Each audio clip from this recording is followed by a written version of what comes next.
Bonjour et bienvenue à Horreur Podcast Québec. Cette semaine, on fait un film assez récent que ça faisait longtemps que je taraudais Seb pour le faire, donc The Mortuary Collection.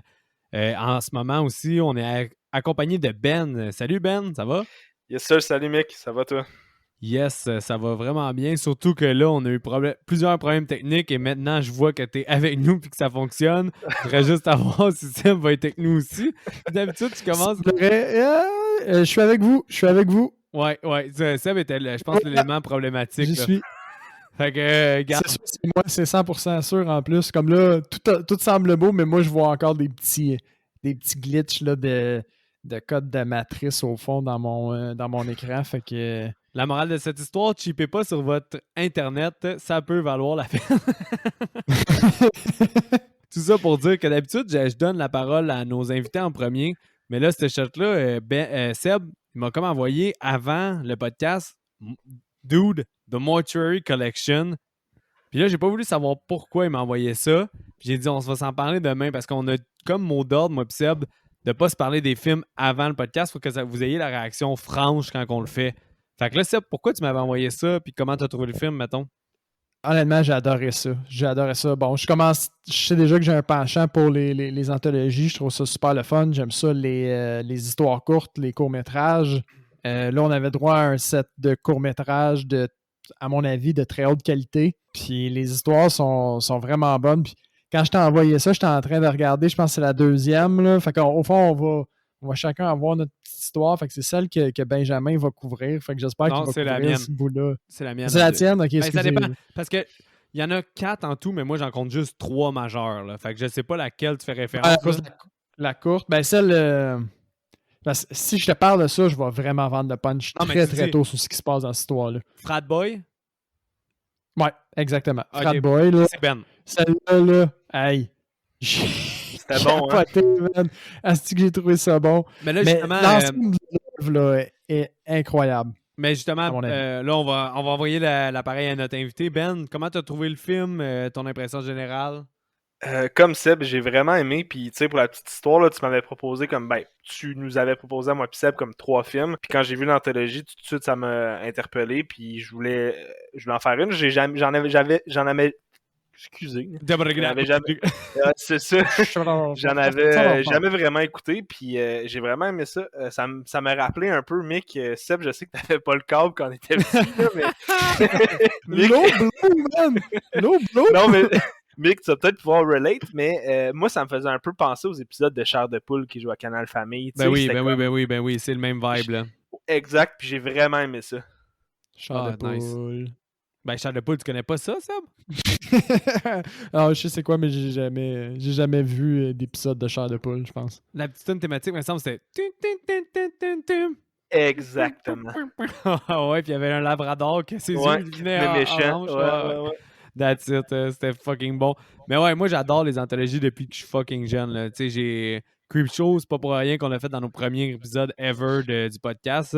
C'est à cause que j'ai grandi avec Creepshow, puis après ça, je cherchais des anthologies. Puis moi, ben, Tales from the Crypt, qui était une série, je les adorais. C'était un peu, on dirait, un vibe d'anthologie, mais c'était vraiment une série que chaque épisode était une histoire d'horreur. Là. Ça, je le recommande vraiment, le Tales from the Crypt. C'est vraiment insane, mais croyez-le pas, c'est un premier long métrage de la part de Ryan Spindell, Spindell. Il a fait plusieurs courts métrages d'horreur, mais c'est son premier long métrage. Comment vous trouvez le premier long métrage, justement? Fait que, contrairement à d'autres, au fond, anthologies, c'est lui qui a réalisé Mur à Mur. Là. Parce que je pense que les autres anthologies qu'on avait vues, chaque histoire était un réalisateur différent à un certain point. Ben, exact. Des équipes différentes, mais lui, il l'a fait au complet. Là. C'est son œuvre au complet. Mais là, Ben, ouais. Pour m'aiguiller, est-ce que tu n'as jamais vraiment vu aucune anthologie avant? Non, j'ai écouté vos épisodes sur les anthologies, mais j'en ai jamais écouté. OK, ben exemple, l'anthologie Creepshow, ça, c'était tout George A. Romero, celui qui a fait Dawn of the Dead, etc. Mais souvent, les anthologies, c'est différent. Comme l'autre anthologie, Seb, que tu fais référence, VHS 2. VHS 2 qui a, selon moi, encore une fois, le Safe Haven, qui est un segment qui n'est pas topé. Excellent, malade dans la tête. Ben, si tu as la chance juste d'aller voir, je pense qu'en plus, VHS 2 est gratuit sur Tubi. Mais Ouais. juste le segment Safe Haven est insane, man. Il y a Ouais, ben aucun écoute, fucking sens. après avoir écouté ça, le Mortuary Collection, je suis vendu. Là.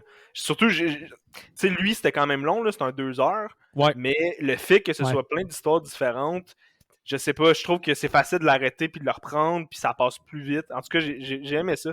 C'est une expérience différente, mais c'est le fun. Puis justement, ça, tu sais, comme je trouve que pour le réalisateur / l'auteur, tu peux être créatif de façon différente, tu sais. Puis qu'est-ce que j'ai trouvé quand même assez fou, puis pour faire du pouce à propos de Seb, qu'est-ce que t'as dit? C'est étonnant que ça soit tout le même réalisateur, parce que oui, VHS2, il y avait plein d'autres réalisateurs, mais celui-là, on dirait qu'il y a une signature différente à chaque court-métrage, même si à chaque comme short, même si à chaque segment, on appelle ça des segments en fait, là. Chaque segment a une signature différente, fait qu'on dirait vraiment qu'il prouve sa palette de style. Là. Mais c'est ça. Comme autant, chaque segment a vraiment une histoire puis une signature différente, mais en termes de style puis d'image, mettons, puis de la façon que c'est filmé, je trouvais qu'il était vraiment cohérent puis que chaque segment était assez proche. Puis là, ça fait beaucoup de sens, c'est ça que tu le dis, mais ils sont assez, tu vois, éloignés un de l'autre pour quand même se poser la question, là, est-ce que c'est le même réalisateur? Puis la réponse, ben, c'est oui au final. Là. Mais c'est vraiment cool parce que dans VHS, moi, c'est un élément que j'avais aimé. Si Ben, t'as aimé le fait que ce soit des segments, mettons, en VHS, chaque segment est très, très différent parce qu'il est réalisé par quelqu'un d'autre. Là. Fait que là, en termes, pas juste de narration, mais de style, de façon que c'est filmé, il y a des clashs aussi. Là. Okay. Fait que ça, c'est quelque chose que je pense que tu vas vraiment apprécier. En tout cas, moi, j'ai très, très apprécié. Puis même là, il y avait moins de clash, mais j'ai quand même vraiment adoré parce que chaque segment, moi, je les ai trouvés honnêtement tellement de qualité. Puis le segment qui entoure, contrairement à, mettons, VHS, qui était faible. Au final, un peu quasi décevant, versus celui-là qui est hautement satisfaisant. Puis lui, il compte carrément comme une histoire à part entière, je trouve, dans l'ensemble. Ça, moi, ça m'amènerait une question pour toi. Puis en fait, je pense que même Mick, tu vas pouvoir répondre. Là, mais est-ce que tu trouvais, puis moi, ça m'a frappé dès le début du film, particulièrement dans le segment extérieur, comme tu as appelé, là, je trouve qu'il y avait une espèce d'ambiance qui me rappelait Lovecraft un peu. Ah, man, tu sais, je disais. C'est ça, colline, Nouvelle-Angleterre, foggy, la ville un peu vieille. Bord de l'eau. Ouais, exact, c'est ça. Tout est slimy, tout fait un peu vieillot. Sombre, ouais. Tout de suite, ça m'a frappé, moi. Ah, ben oui. Puis en plus, on voit l'espèce de justement, au fond, la slime dans le premier segment, ils sortent de l'eau. Tu le vois dans le segment Wraparound, là, celui qui fait le tour de l'œuvre. Tu vois au début là, le premier monstre qui est dans une petite cage quand le jeune il passe à vélo. Oh fait fuck, vraiment remarqué. Ouais, moi non plus, j'avais pas vu. Oui.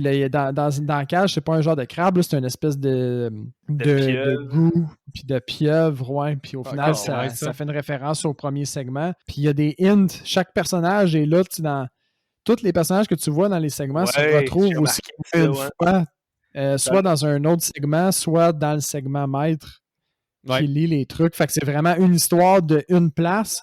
Puis ça rappelle énormément Lovecraft qui se passe toujours dans Arkham et les alentours, Miskatonic, puis Arkham et les environs, la Nouvelle-Angleterre. Fait que la référence, à mon avis, elle est assez nette, mais juste assez éloignée pour que tu te poses la question. Il n'y a pas de référence nécessairement à l'œuvre de Lovecraft direct, mais les fans de cet auteur-là vont... puis les fans qui ont vu des trucs relatifs à Lovecraft, pas nécessairement lu les livres, vont sûrement comprendre de quoi on parle en ce moment. Ouais, mais excuse-moi, mec, vas-y. Non, vas-y, Ben. Ben, j'allais dire, c'est absolument vrai ce que tu dis, Seb, puis en plus que ça, je trouve que l'horreur dans le film me rappelait pas Lovecraft, mais l'esthétique du film me rappelait Lovecraft. Puis je trouve ça vraiment intéressant. Ça vient d'un livre, par exemple, hein? Ça se peut-tu que ce soit inspiré d'un livre? Non, moi, j'ai pas lu. Les shorts, non? OK. J'ai pas lu que c'est inspiré d'un livre. La seule affaire que je sais... En cherchant, j'ai vu des images qui avaient l'air d'être des couvertures de livres, fait que je me suis demandé. La seule affaire que je sais, c'est qu'il n'y a pas vraiment de titre au segment, mais il y a des titres non officiels, là, clairement, là, durant le film. Là. Donc, il y a Better Safe Than Sorry. T'as aussi Till Death Do Us Apart. Puis t'as No Evil Deed Go Unpunished. Mais le Je me troisième... souviens pas c'est quoi le premier. Le premier, premier, celui qui est très court. il n'y a pas vraiment de titre, justement. C'est pour ça que moi, personnellement, je trouve que c'est un des défauts du film, ce petit segment-là, mais on reviendra plus tard quand on donnera notre note. Là. Mais personnellement, je trouve qu'il n'y avait pas d'affaire là, mais peu importe. Tout ça pour dire que le dernier, Seb, que c'est toi qui vas traiter, on peut penser que ça s'appelle The Babysitter Murderer, ce segment-là. Mais là, peut-être que vous allez... Ouais, parce qu'il y a une genre d'introduction, mais on va en reparler. Mais c'est ça, The Babysitter Murderer, qu'on voit alentour du film tout le long. D'ailleurs, là, ça m'énervait tellement, puis j'espère que vous allez pouvoir m'aider parce que ça me gosse quand je ne réussis pas à faire un lien cinématographique. Puis là, c'était le cas. C'est un espèce de procédé dans les films qu'il y a que tu vois un film, puis la scène qu'on voit dans le film imite la scène du film qu'il écoute dans le film. Je sais pas si c'est clair qu'est-ce que je dis. Ouais, ben, en littérature, si je me souviens bien, c'est une mise en abîme. C'est ça j'allais dire, mais je pense pas que c'est tout à fait une mise en abîme. Mais c'est comme, pour un livre, c'est ce qu'on pourrait appeler au cinéma une mise en abîme. Là. Si on se fait un référentiel, là. Mais je sais qu'il y a plusieurs autres films qui le font. Mais ça me semble Cinéma Paradiso le fait, mais je veux pas parler à travers mon chapeau. Là. Mais c'est pas ça qu'on dit comme quand c'est méta, c'est autoréférentiel. Mais c'est que ça, c'est pas méta. Méta, c'est autoréférentiel, mais là, c'est un autre procédé qu'ils font. Dans le fond, dans le film, t'as The Babysitter Murderer qui joue dans la troisième segment. Puis tout ce qui se passe souvent dans un peu dans l'action du segment reflète ce qui arrive dans le court-métrage. Puis là, ça montre une autre compétence technique du réalisateur du fait que The Babysitter Murderer, c'est un des courts-métrages que le réalisateur a fait avant de faire le film. Fait que toutes les images qu'on voit... C'est pas un film pour le film, là, c'est un vrai court-métrage. Oui, exact. Que le réalisateur avait fait. Il a bâti Mercury Collection autour de ce court-métrage-là, au fond. Non, pas nécessairement. Il a basé le troisième segment, qui est No Good Deed Goes Unpunished, sur son court-métrage. Puis il a fait le procédé qu'on parle, que des fois, des films font ça, que des scènes qu'on voit à travers un écran de cinéma ou à travers la télévision, que les acteurs imitent ce qui arrive ou que l'action du film représente ce que les personnages ressentent. Ça arrive souvent dans des films, puis là, j'ai pas d'exemple concret, puis je me flagelle pour ça depuis 5 jours que ça fait que j'ai écouté le film, puis j'essaie de retrouver l'exemple, puis j'ai pas réussi. Mais dans ce cas-là, il s'est inspiré de sa propre œuvre pour faire une espèce de, justement, mise en abîme, qu'on pourrait dire, pour que ça fasse un pont entre son court-métrage, qu'est-ce qui arrive dans son court-métrage, réarrive dans ce segment-là, réinventer un peu. Fait que c'était crissement intéressant à ce niveau-là, personnellement. Mais c'est une des seules pièces de trivia que j'ai. Là. Toi, Mick, ce segment-là de Babysitter Murderer? Non, mais ça m'a donné le goût en tabarnak d'aller le chercher. Ouais, je trouvais que ça a l'air le fun en estique comme court-métrage. Mais moi, je trouve que ce segment-là, c'est le plus mûr. Le plus mûr parce que le segment maître, au final, il fait pas juste nous guider à travers les segments, il nous guide à travers aussi les différents éléments de storytelling, parce que on va comme rentrer dedans un petit peu par la force des choses en ce moment. Fait que si on vous a pas trop spoilé pour l'instant, ça commence maintenant. Alors, si on a piqué votre curiosité puis que vous voulez aller voir avant de commencer à trop vous faire spoiler, c'est maintenant que ça se passe. Fait que, le dernier segment, c'est comme le cumul de tous les autres petits éléments de trame narrative tout le long du segment maître. Fait que dans le segment maître, au fond, la fille, elle challenge tout le temps son storytelling au mortuaire. Elle dit, tu sais, mais ça, c'est bon, mais c'était un peu prévisible. Ça, c'était pas original. Puis, OK, ouais, ça, qui l'aurait vu venir, tu sais, le renversement des rôles, nanana. Ça, c'est typique, tu sais. Jusqu'à son segment fin, puis elle-même, elle fait référence au final au segment fin. Tout ce qu'elle a dit puis fait, c'était pour mener à une fausse piste. Puis là, le gars, il me semble qu'il dit genre, une fausse piste, c'est quand même une trame narrative assez classique, tu sais, qui remet d'en face. Puis tout ça, je trouvais ça vraiment, vraiment cool. Je suis d'accord avec toi là-dessus, mais je pense que ça va différer sur notre critique des segments. Qu'est-ce qui est le fun, c'est que j'ai l'impression qu'on a tous aimé le film, mais que ces segments, pour savoir notre top 3 des segments, parce que je ne considère pas le mini, à moins que vous autres, le mini ait été dans votre top premier des top 5, ça m'étonnerait. Mais je pense que nos opinions pour les segments vont vraiment différer. J'ai hâte de voir ça. Mais sinon, par rapport à ça, je pense qu'on va être mûr pour aller justement dans le film. Puis Seb, si tu me permets, au pire, je vais clencher un peu le début, puis je vais te laisser y aller avec le mini-segment. Vas-y. Garde-toi, man. Tu es d'accord, Ben? Absolument. OK. Parce On a que le quorum. qu'est-ce qui arrive? C'est que Clancy Brown, qui est le nom de l'acteur, vous l'avez sûrement reconnu à cause de ceux qui ont écouté Pet Sematary 2, sinon il joue dans Highlander, c'est le méchant. Il joue dans beaucoup de films. On reconnaît Clancy Brown, qui est le boss du salon funéraire. Dans le fond, Mortuary Collection, c'est comme une collection de salons funéraires. Donc, il y a des phrases cool là, comme The world is not made of atom, it's made of story. Puis là, je pense que ce genre de phrase-là, c'est peut-être ça qui t'a fait penser à un peu Lovecraft, Ben. Je sais pas trop si c'est ça ou par rapport, je me trompe. C'est Entre vraiment autres, l'ambiance. entre Moi, autres, puis l'ambiance personnellement. aussi beaucoup, l'esthétique, là. Ouais, c'est ça. On a un petit gars qui passe les journaux, puis là, comme ça, il a fait remarquer il y avait un monstre. Moi, j'ai fuck all le remarqué. Moi non Le, plus. le petit gars, il prend une photo de Clancy Brown, puis lui, il est comme « Hello, child ». Mais là, ça met au point que c'est comme le creepo du coin. Là. C'est le creepo de la ville, puis le monde, il y a comme un peu un malaise envers lui. T'as comment dire, comment qu'on appelle ça déjà, une cérémonie de mort. Une funéraille. Funérailles. Et si bolant, Ouais. merci les gars. Qu'est-ce que je suis nul? T'as une funéraille d'un enfant en bas âge que ça rend beaucoup malaise les gens, puis lui, il fait une espèce de speech sur la mort qui rend encore plus de malaise. Tout ça pour dire que on arrive à Sam, qui est justement une jeune fille blonde dans la vingtaine, qui vient voir le vieux creepo pour lui dire « J'ai vu qu'il y avait une offre d'emploi, je veux postuler. » Là, elle voit plein de livres, elle se questionne sur les livres, puis là, elle dit « Chaque livre est une histoire de la mort des gens, mais pas vraiment leur mort, mais surtout qu'est-ce qui a causé leur mort. » Pourquoi Ouais. ils sont morts? Exactement. Puis là, elle dit, est-ce que tu as des dark, twisted and awesome tales de ça? Puis là, lui, il dit, OK, tu veux du dark, twisted and awesome tales? J'y vais, puis je te lance la première histoire. Mais juste faire une aparté sur la première histoire, parce que je sais, Mick, que toi, tu sembles pas l'avoir aimé, mais j'ai comme l'impression que cette histoire-là n'est pas faite pour être considérée comme une histoire en tant que telle, tu sais.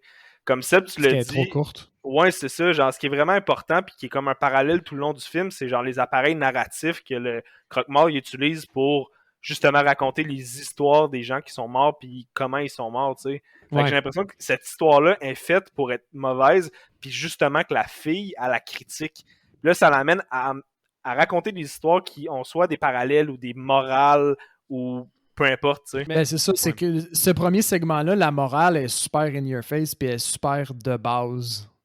Je suis d'accord avec vous. C'est ça qui est challengé. Je suis d'accord avec vous autres, mais c'est que d'un niveau, oui, je comprends tout ce point-là, mais d'un niveau cinématographique, puis d'un point de vue que le film dure quand même 1h50, c'est quand même pour... il y a beaucoup de gens que ça rebute d'avoir un film qui dure quasiment 2 heures.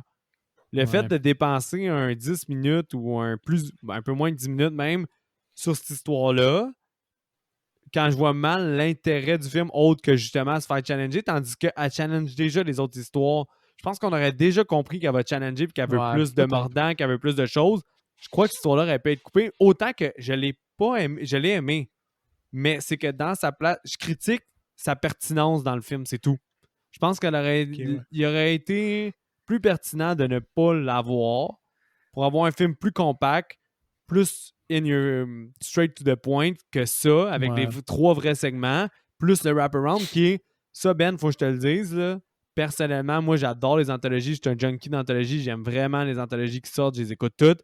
C'est pas mal le meilleur wraparound que j'ai jamais vu. Fait qu'après ça, comme mettre la barre moins haute pour les wraparounds, parce qu'il est solide, là, ce wraparound-là. C'est bon. bon. C'est vraiment solide. Fait que tu sais, déjà, t'avais un solide wraparound. Fait j'ai l'impression que cette scène-là, elle feel vraiment out of place. Même si elle est bien faite visuellement. Ben, mettons qu'on rentre dedans. Moi, Ben, t'avais-tu quelque chose à contre-attaquer ou rajouter? Non, je pense que Mick a fait quand même un excellent point. Puis maintenant que tu le dis, je comprends que la valeur ajoutée est limitée, mettons, par rapport aux 3 autres. Exactement. Mais si on rentrait, au fond, dans le premier segment, au fond, ça nous ramène, je pense que c'est les années 50, là. Fait qu'on a une fille, au fond, en robe, bien maquillée, qui paraît bien. Au fond, elle va aux toilettes.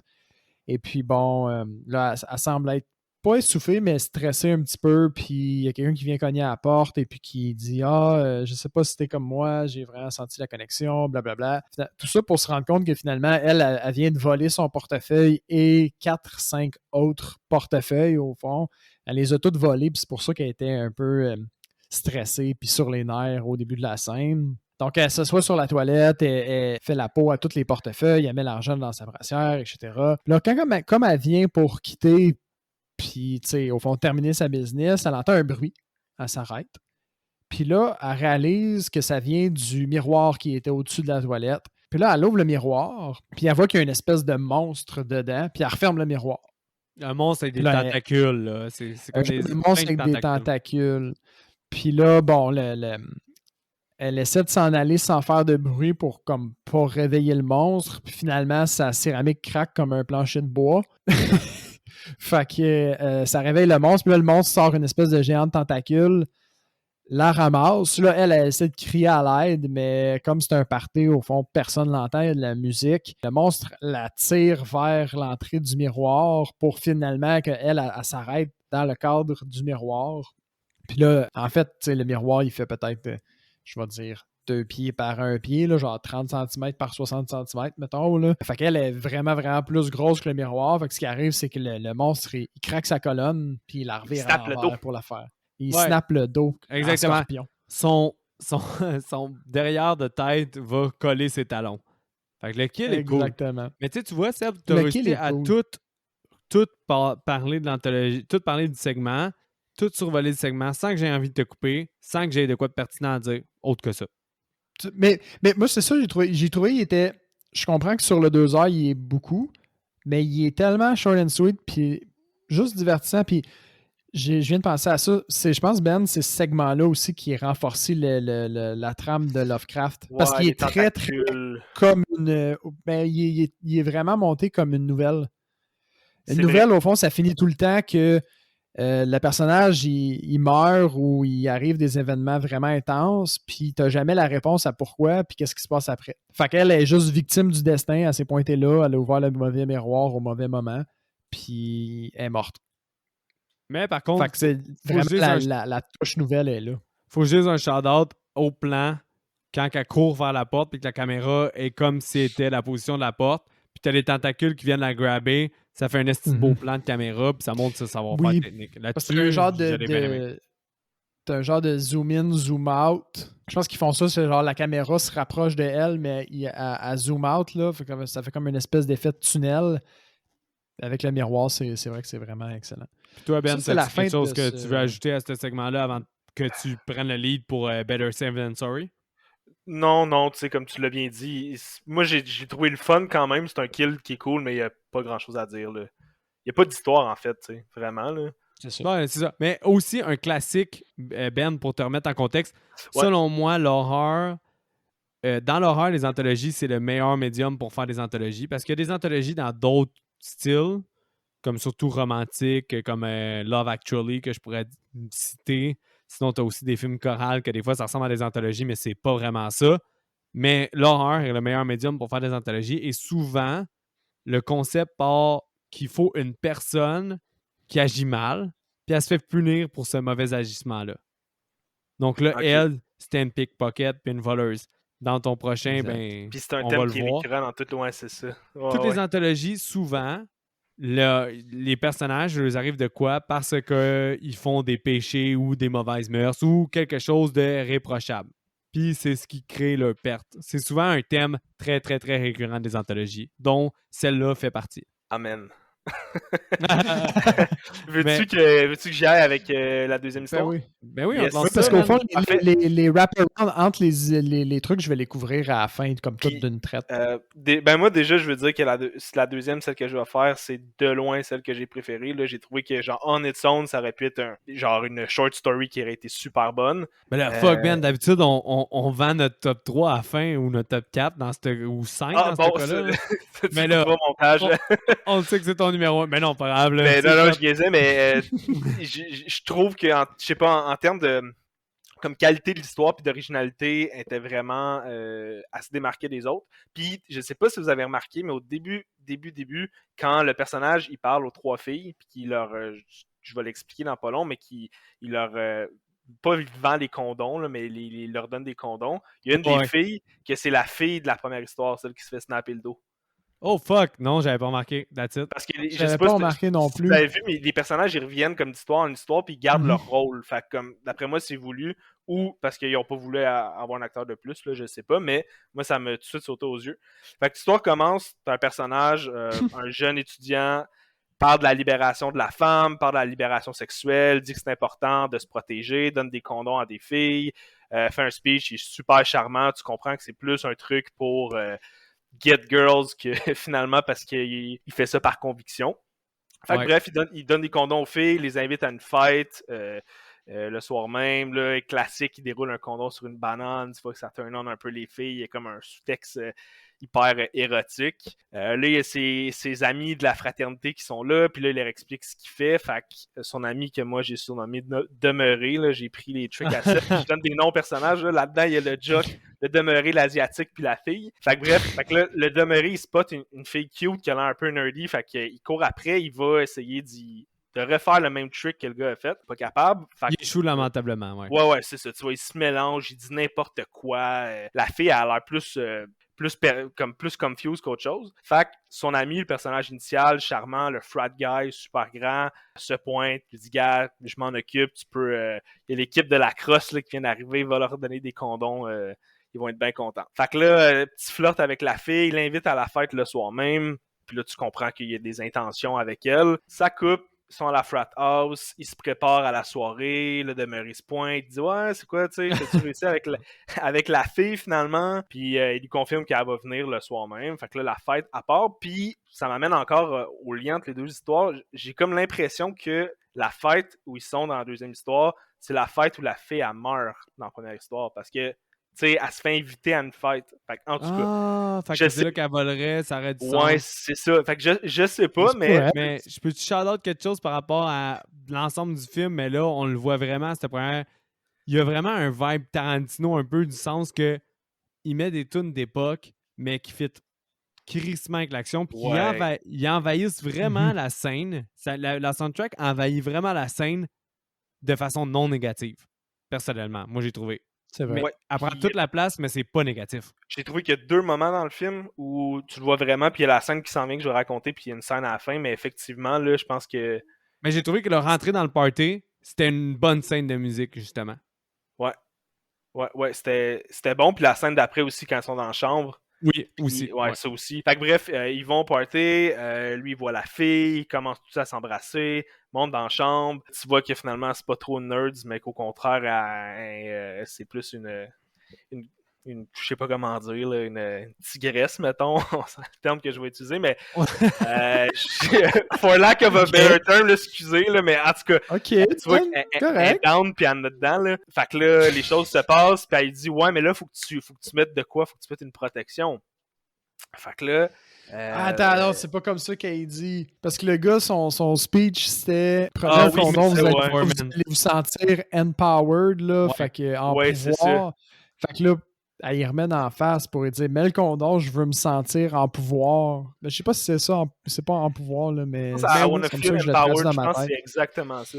Non, mais c'est pour... c'est vraiment un bon comeback, je trouvais. C'est pour comme exemple que lui, il vend que les femmes et les hommes vont avoir de l'égalité, que c'est fini le temps où que la patriarchie, dans le fond, la société patriarcale est de l'avant. Puis tu sais, il fait un gros speech même pour coucher juste avec les filles. Fait qu'elle a réutilisé son speech justement pour dire c'est l'heure que les femmes prennent plus leur place, puis je vais être responsable de mon propre corps. Puis ce segment-là est super intéressant du fait que justement, il critique un peu la femme qui accouche puis qui se fait des sacrifices, puis le fait que ça soit tout le temps elle qui soit obligée de prendre les sacrifices versus un peu l'irresponsabilité de l'homme envers justement cette grosse chose-là qui est avoir un enfant. Là.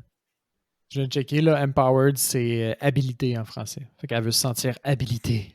C'est un peu moins puissant. Mais ouais, Ben, continue. Fait que c'est ça, fait que il lui met le condom, puis là tu vois qu'il baise un petit peu, mais genre clairement il est pas down pour ça, fait qu'il dit regarde, tourne-toi, puis comme un bon cabochon, pendant qu'elle se retourne, tu vois qu'il pogne le condom puis il pitch. Puis là il y a un plan vraiment cool où la caméra est comme focusée sur le cadran, puis le fond est flou, puis tu les vois juste baiser dans plein de positions différentes, puis tu vois l'heure sur le cadran qui change. Puis à chaque fois qu'elle change, ils sont dans une position différente jusqu'au matin. On a une Je trouvais ça influence. bon, ça, comme scène. Ouais, ça fait vraiment penser à une scène très Clockwork Orange. Là. Je sais pas si toi, Ben, tu avais pogné la scène où il y a le threesome, justement. Ouais, c'est à ça que je pensais. Ok, ben c'est ça. Moi aussi, ça m'a vraiment fait penser à ça, la scène avec l'horloge. Je trouvais ça vraiment nice. Puis encore une fois, dans cette scène-là, il y a la musique. C'est un beau procédé. Il y a la musique, mais je trouvais que c'est un beau procédé de genre ne pas censurer, mais censurer en même temps, tu sais, parce que toute l'action est vraiment floue en arrière-plan. Mais en même temps, c'est assez explicite que tu comprends vraiment qu'est-ce qu'ils font, tu sais. Fait que je trouvais que c'est une belle façon d'être nuancé sans vraiment se censurer puis que ce soit plate. Ouais, vraiment. Puis je sais pas si vous avez remarqué, le détail pas important, mais plus les heures avancent, plus ils font des positions fuckées. Ouais. Genre, maintenant, en tout cas, à le GIF, il y a comme un moment où c'est plus vraiment une relation sexuelle, c'est autre chose, puis ça se retransforme en relation sexuelle. Là. Ouais, c'est ça. Fait que, bref, le cadran tourne jusqu'au matin, le personnage, le frat boy, se réveille, il voit que la fille est pas là, mais il a laissé son numéro avec un crayon là, écrit sur le miroir. Fait que lui va à la toilette, se met à pisser, le demeuré se pointe pour être comme, tu sais, comme hey, t'as-tu scoré hier? Puis c'était comment? Tu sais, comme un bon cave. Puis il fait comme wow, ok, t'as-tu porté un condom hier? Fait que là, le gars est genre non, tu sais. Puis il dit ah ben je pense qu'elle t'a donné quelque chose. Fait que tu vois qu'il regarde son membre. Ouais, exact, sa graine finalement. Là, puis là, t'as juste un plan de lui que sa serviette autour de la taille, puis tu vois qu'il y a plein de boutons puis de pustules dégueulasses. Fait que là, il fait comme oh fuck. Mais là, il est plus fâché en fait. Fait qu'il va chez le médecin qui est le médecin dans la deuxième histoire, puis le médecin qui est dans le wrap-around à la fin. Ouais, exact. Vu, là, puis qui est toujours en rôle de médecin. Dans le... ouais. Fait que lui, il le regarde, il dit bon, il fait des petites jokes là, si c'est ce que je pense, il va falloir qu'on t'ampute la graine, blablabla. Il fait faire des radiographies, puis il dit ben, non, c'est ça, il fait faire des radiographies, puis le médecin il capote. Le personnage comprend pas pourquoi. Regarde dans les dossiers du médecin, puis c'est écrit pregnant. Ouais, exact. What the fuck? Fait qu'il passe chez eux, retourne à Frat House, essaye d'appeler la fille, ça marche pas. Là, ça marche pas parce qu'il y avait. Lui, vu que tu as des doutes au début, parce que Mané fait une espèce de beau speech comme quoi, justement, il fait sentir les femmes bien, puis qu'il leur donne la meilleure expérience qu'il pourrait avoir, puis qu'il veut les faire. Mais finalement, tu vois que c'est vraiment un dick, parce que dès qu'il finit de coucher avec la fille, il efface son numéro dans le miroir. Là. Exact, c'est ça. C'est pour ça qu'il a de la misère à la rappeler, parce qu'il avait effacé son numéro.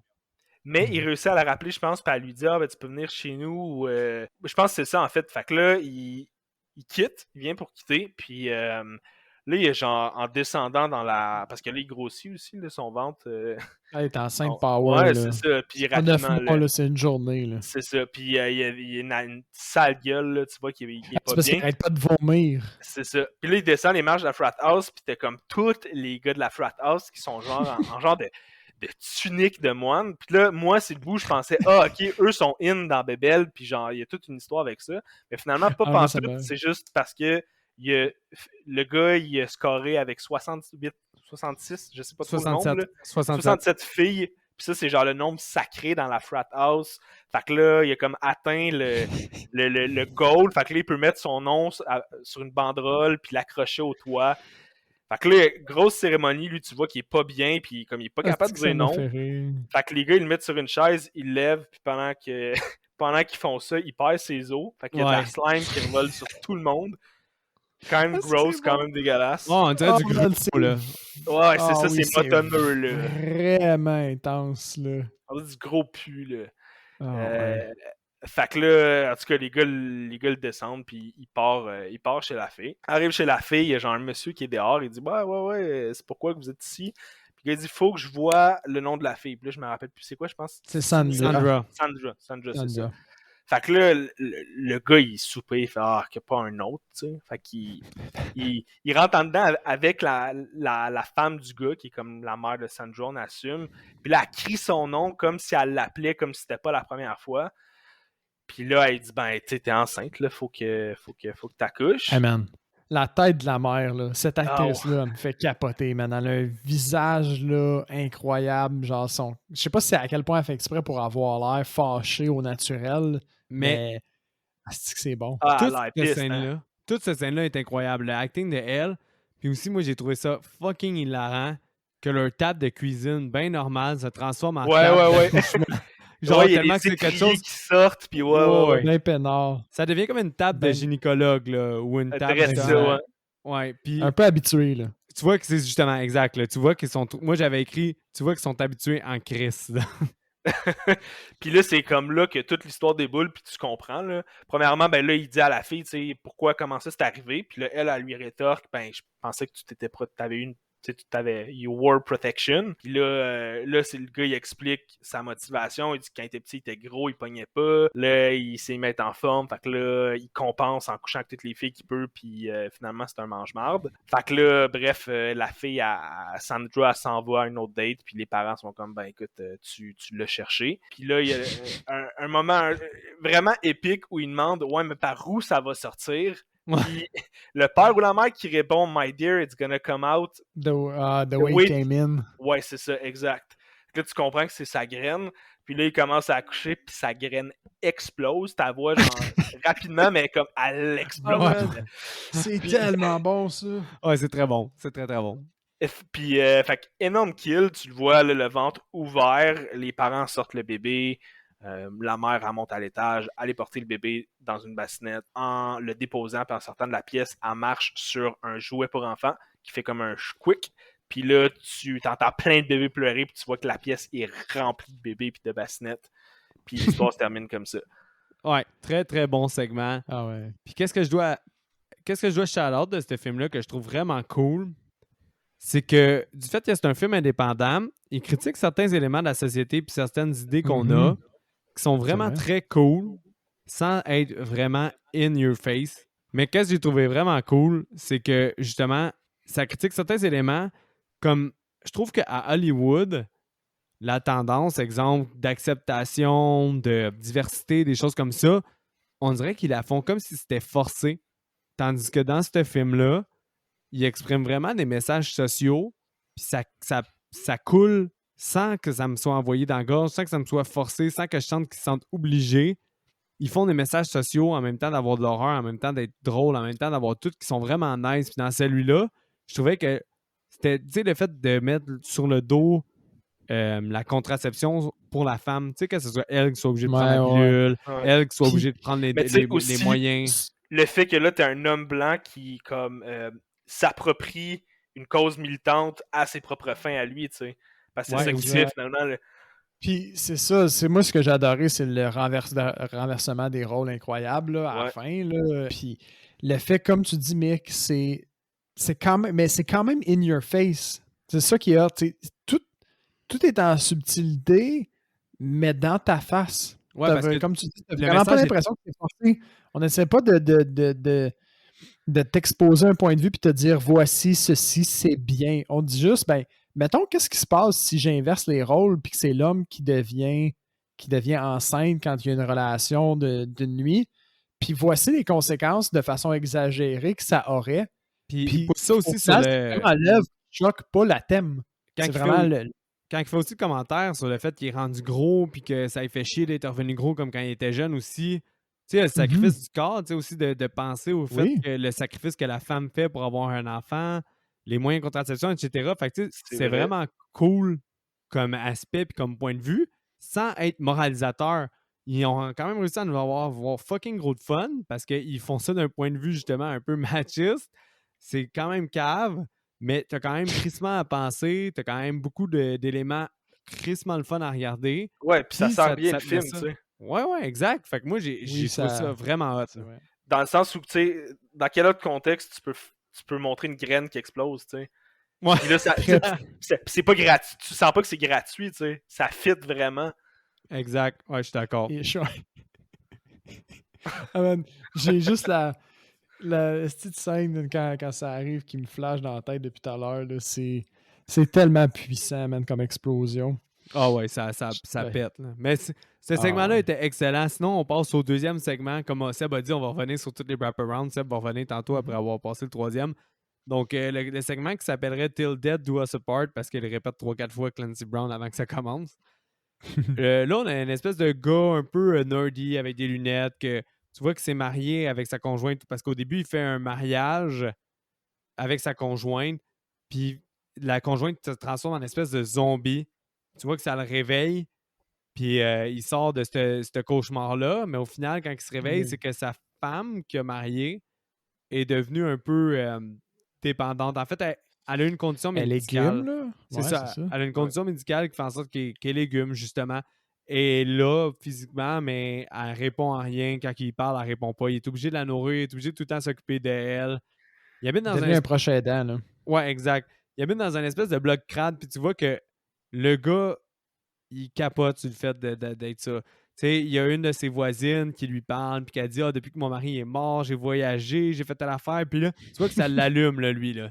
Il pense au fait que sa conjointe va mourir, puis il se dit c'est que j'ai hâte parce que moi aussi, je vais pouvoir faire ça. Là. ouais. Tu sais, c'est vraiment ça. Puis là, tu sais, on parlait d'aspects sociaux puis d'enjeux sociaux comme le premier par rapport à la contraception, etc. Celui-là, tu sais, c'est vraiment par rapport au meurtre par compassion ou l'aide à mourir. Ce segment-là, il traite un peu de ça, là. Mais surtout. Oui, puis je pense un peu aussi, c'est ça, puis aussi un peu de la douleur, je vais dire, secrète qu'un proche aidant, tu sais, doit vivre. Là. Moi, je suis pas proche aidant, fait que je peux pas vraiment en parler, mais je veux dire, tu dédies une partie de ta vie à une autre personne qui a besoin d'aide. C'est un sacrifice de soi-même. Puis lui, il le fait parce que c'est la bonne chose à faire, mais tu vois qu'il enjoy pas, tu sais, puis je sais pas à quel point, tu sais, c'est quelque chose que j'imagine tout le monde à un certain degré doit vivre un petit peu comme proche aidant, mais qui vont pas nécessairement exposer ou qui vont juste accepter puis bien vivre avec. Mais en tout cas, dans ce thème-là, lui, il vit vraiment pas bien avec. Mais c'est là que c'est vraiment son environnement là, qui le pousse, on dirait même à. C'est là que le titre prend tout son sens. Till death do us apart. T'es censé, quand tu te maries, dire pour le meilleur et pour le pire. C'est comme un peu si ça parlait de son sens. Mais c'est ce segment-là un humour noir très particulier. T'adhères ou t'adhères pas. Personnellement, j'ai vraiment adhéré. Là. Mais t'as justement, le médecin vient chez lui, il analyse sa conjointe, puis il dit elle va bien. Puis il dit comment ça, elle va bien? Ben, il dit elle va pas bien, mais elle va trop bien pour sa condition. Là, il dit, ben là, on parle de combien de temps? Là? Il dit, je ne sais pas, des mois, peut-être même 1 an. Puis là, tu vois que ça fait crissement pas l'affaire de notre personnage principal. Le fait qu'elle puisse... ça le tue. Ah ouais, le fait qu'elle puisse peut-être te faire autant. Puis le médecin, il voit sa détresse. Puis il dit, ça, c'est des pilules. Ça va... si elle en prend trop, ça peut être catastrophique. Puis là, il dit, OK, man, je vais le mettre à travers toutes ces pilules, je m'en fous. Puis là, il dit, tu comprends pas. Ça va être catastrophique, puis ça va laisser aucune trace. Fait que là... Lui, il est comme, OK, il allume.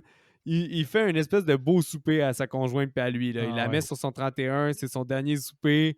Il met le médicament dans sa soupe et lui fait manger. Puis là, il voit la fille qui est en train de vomir, qu'elle suffoque. Fait c'est plus fort que lui parce que tu vois que c'est pas un mauvais gars au final, même s'il est juste plus capable de cette situation-là. Puis il essaie de sauver sa conjointe. Il la sauve, ça la fait vomir sa table. Ouais. Attends, mais c'est que juste après qu'il l'ait nourri puis qu'elle ait régurgité un petit peu, elle bouge. Oui, c'est vrai. Comme elle donne des signes de vie comme si elle avait genre un second souffle ou qu'elle allait guérir. Puis c'est là où là, il est inondé de regrets dans le genre fuck, je viens de tuer ma femme, elle s'en allait redevenir normale. Genre. Exact, ça aussi. Puis quand il va aller faire la manœuvre, comment on appelle ça, Ben? Heimlich. Ouais, je pense que c'est ça. Pendant qu'il fait la manœuvre pour qu'elle vomisse, il faut qu'il enlève, parce qu'elle, vu qu'elle est légume, son corps se tient pas tout seul. Fait qu'il faut qu'il enlève la ceinture qui la retient. Ça, c'est bien important parce qu'après qu'elle ait vomi, je pense que tout est sous contrôle. Sa tête, elle tombe, puis elle s'empale sur un lapin, une espèce de sculpture ou un bibelot de lapin, puis ça défonce le crâne. Là. Fait là c'est déjà très... C'est con. Ouais, c'est lui qui avait acheté le lapin. C'était un cadeau qu'il faisait en plus. C'est un cadeau avant de la tuer. C'était son cadeau pour qu'elle se sente comme contente avant de mourir. Exactement. Fucking vache. Là, il est pris par la panique. Il se dit, bon, ben là, je vais appeler la personne qui m'a conseillé de la tuer. Il appelle son médecin. Son médecin, il fait juste dire, je te conseille de te débarrasser du corps dans l'océan puis de rien faire avec ça. Mais en fait, c'est pas qu'il les requins s'en charge. Mais c'est parce qu'il dit elle a bougé. Après, parce qu'il dit il y a du sang partout, puis elle s'est empalée un Arctic Air dans la tête. Puis là, le médecin, il fait, bon, pourquoi il y a un lapin? Puis, anyway, il dit elle a bougé après. Fait que là, c'est là qu'il dit là, il faut que tu t'en débarrasses, puis t'appelles à l'eau, puis t'espères que les requins s'en occupent. Là, tu comprends qu'il y a quoi avec les pilules, là. Lui, il capote. Fait que il dit OK, je vais faire son conseil. Il sort une valise. Il essaie de rentrer le corps de la fille. Ça fonctionne pas. Il prend un couteau électrique. Ça, j'ai trouvé ça hilarant. Ah ouais. C'est Ça venu me chercher le couteau électrique. Ah, moi, j'ai trouvé ça hilarant. Parce que là, dès qu'il essaie de couper sa jambe au couteau électrique, la fille n'est pas nécessairement morte. Fait que ça la fait réagir. Lui, il est pris de panique. Fait que son seul réflexe, c'est de frapper encore plus fort le lapin qu'elle a dans le crâne puis de lui retirer. Ah ouais. Qu'elle a un beau gros trou qui pisse le sang puis que ça finalement l'achève. Là, il peut finir sa job. Il coupe toute la fille en morceaux. Il la met dans une espèce de boîte. Dans la valise, la grosse valise. Puis là, il l'amène dans l'ascenseur. L'ascenseur, comme de fait, elle bug. Puis elle devient comme une espèce de purgatoire. Là. Parce que lui, il regarde à travers la fenêtre. Il voit tous les souvenirs avec sa conjointe, qui est une super belle scène, ça d'ailleurs. Là. Tu vois tous les anciens souvenirs avec sa femme. Là. Je sais pas si Ben, tu l'as aimé cette scène-là toi aussi. Là. Moi et Seb, on l'a bien aimé. Ça, c'est super bien fait. Finalement, il commence à halluciner tout ça. Sa voisine, elle appelle la police. Puis là, il y a du sang partout. La valise est là. Là, Mané, il hallucine. Ça, c'est une autre très, très, très belle scène qui fait penser à Guillermo del Toro. Je ne sais pas si vous connaissez. Je sais que vous êtes familier avec le nom, mais êtes-vous familier avec son œuvre Les Chines du Diable? Non. Ben, Guillermo, c'est le labyrinthe de Pan. Ouais, exactement. Avant le labyrinthe de Pan, moi j'ai acheté la trilogie Criterion. On fait une trilogie Chronos, Les Chines du Diable, puis Labyrinthe de Pan. Puis il y a vraiment un mood Les Chines du Diable où est-ce que dans Les Chines du Diable, il y a un petit enfant qui a un trou dans la tête, puis son sang, il fait comme une bulle. Puis dans Crimson Peak, pour ceux qui l'ont vu, il y a un peu des monstres qui ressemblent à ça aussi. Je sais pas si Ben ou ça, vous avez vu Crimson Peak? Non. Non. Non? OK. Mais c'est vraiment un mood Guillermo del Toro. Quand là, l'ascenseur a fait comme continuer sa descente aux enfers, le cadavre, il devient squelettique de sa conjointe, comme une espèce de fantôme, puis il la force à l'embrasser, le gars, puis il s'embrasse, puis t'as un mélange de couleurs, le sang qui vole dans les airs en suspension, puis t'as finalement juste les policiers qui rentrent, ils viennent chercher le gars, puis il finit à l'asile, là, parce qu'il est fou de ce qui vient d'arriver, puis il y avait un cadavre qui était assis dessus, là. À ce moment-là, là, dans la scène, au fond, l'ascenseur, elle a pété. Fait qu'il descend à une vitesse en chute libre, exact. Fait qu'il l'évite dans les airs, en réalité. Non, c'est ça. là où ça devient comme il l'évite, puis il finit par comme danser avec l'espèce de, je vais dire, démon qui est sa femme. Là. Ouais, elle est toute déformée. Corrigez-moi, les gars, mais je pense que sa femme, elle sort de la valise quand il enlève son alliance. Oui.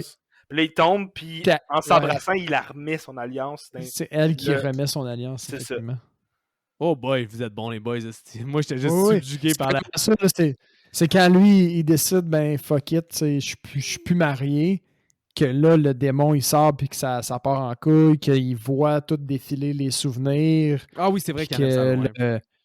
Puis que là, il se met à avoir la chute libre, la danse, puis le démon, après que ce soit embrassé, remet son alliance. Puis là, ben, ça revient à la maxime, au fond, pour le meilleur, pour le pire, jusqu'à ce que la mort nous sépare. Là. Excellente scène. Cette scène-là est insane. Vraiment malade. Faut que je vous dise, les gars, j'adore les histoires comme ça où il y a un personnage qui est fondamentalement bon, là, comme tu as dit, Mick, puis qui prend une mauvaise décision, qui l'amène à prendre une décision qui est pire, puis qui s'en sort jamais, tu sais. Puis... La panique, là. Ouais, exact, c'est ça. Puis t'es une bonne personne, tu sais ce que tu fais, mais t'es en panique, t'es tellement dans ta bulle que tu réagis comme un chaudron. T'as tellement pris des mauvaises décisions que t'en es rendu à couper la jambe de ta femme avec un couteau électrique, tu sais. Ah ouais. Non, c'est malade, là. Fait que là, il nous reste le dernier segment, Seb, qui est en fait No Evil Deed Go Unpunished.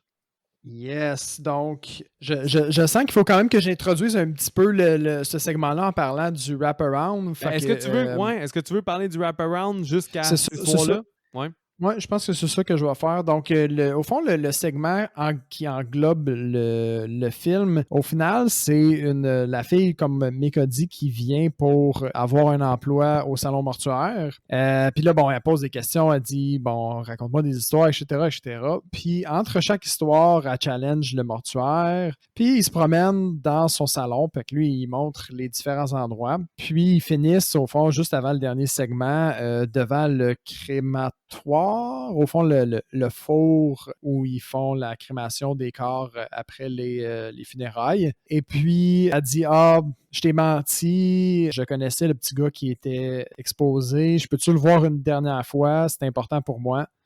Puis c'est là où il explique, ah, ok, fait qu'il y a un renversement des rôles, t'as dit quelque chose que t'étais pas vraiment. Fait que là, elle dit, ok, ben, je vais te conter l'histoire, au fond, de pourquoi est-ce que je sens que j'ai pas accompli. Il est mort à cause de moi, puis je vais te conter comment c'est arrivé. Ce qui nous introduit au dernier segment, qui est, en fait, No Evil Deed Goes Unpunished, ou entre guillemets, Babysitter's Murderer. Donc, on voit la fille qui babysit un jeune enfant, bon, dans la maison des gens, de l'enfant, au fond, qu'elle garde. Elle se fait à manger.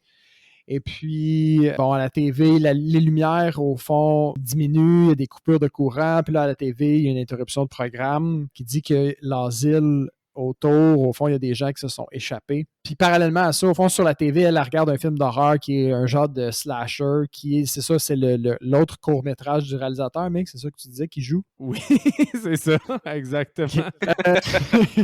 C'est ça. Fait qu'il y a la coupure de courant, ils disent qu'il y a des gens qui se sont échappés de l'asile.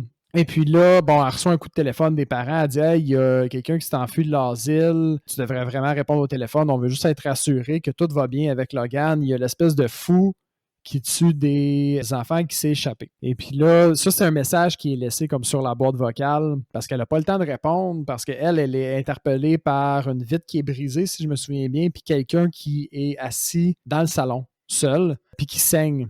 Fait qu'il a l'air d'avoir eu des altercations. Fait que là, nous, on est porté à croire que cette personne-là, au fond, c'est le vilain qui s'est échappé de l'asile. Fait que là, finalement, c'est les deux personnes-là, ils commencent à se battre. Dans la cuisine, elle pogne un couteau, elle lui donne des coups, ils se battent, elle finit par poigner sa main, puis elle la met dans un hachoir pour faire de la viande hachée.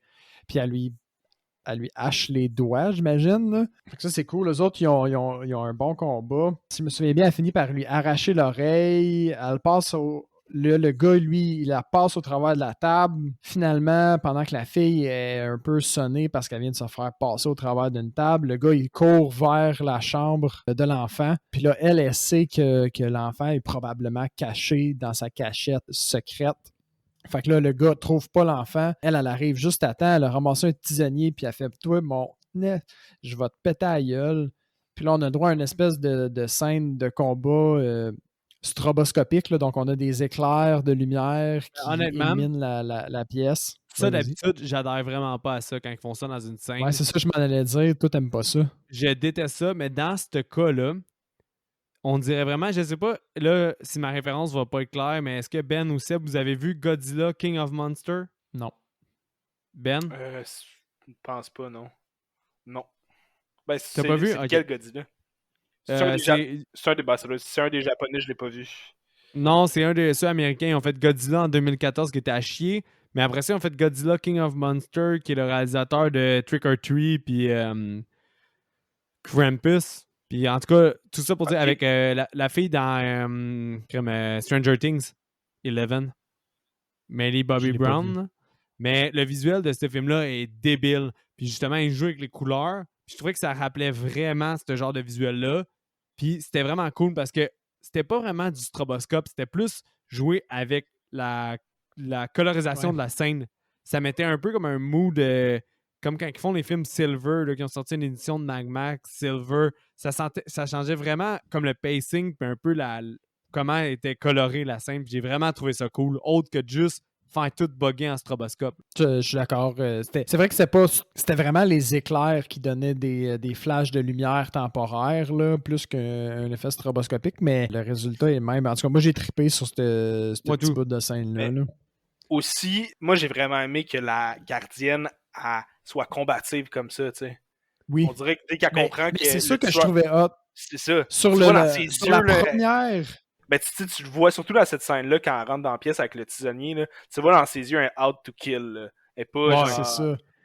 Mais c'est ça que j'ai aimé, c'est que sur la première couche de ce segment-là, t'as l'impression que tu regardes un classique slasher, puis que t'as la final girl qui est combative, puis qui va vaincre le méchant. Puis t'as l'impression que c'est confirmé par le fait que t'as la mise en abîme de l'autre short, qui est un short qui calque les slashers Ouais. au fond. Fait que là, t'as l'impression que tu es en contrôle de ce qui va se passer. Là, comme, mettons, c'est un petit peu d'expérience, je pense, là, mais que tu pourras confirmer. Mais tu as l'impression que tu regardes quelque chose de assez classique puis de assez straightforward, ce qui, au final, l'est pas du tout.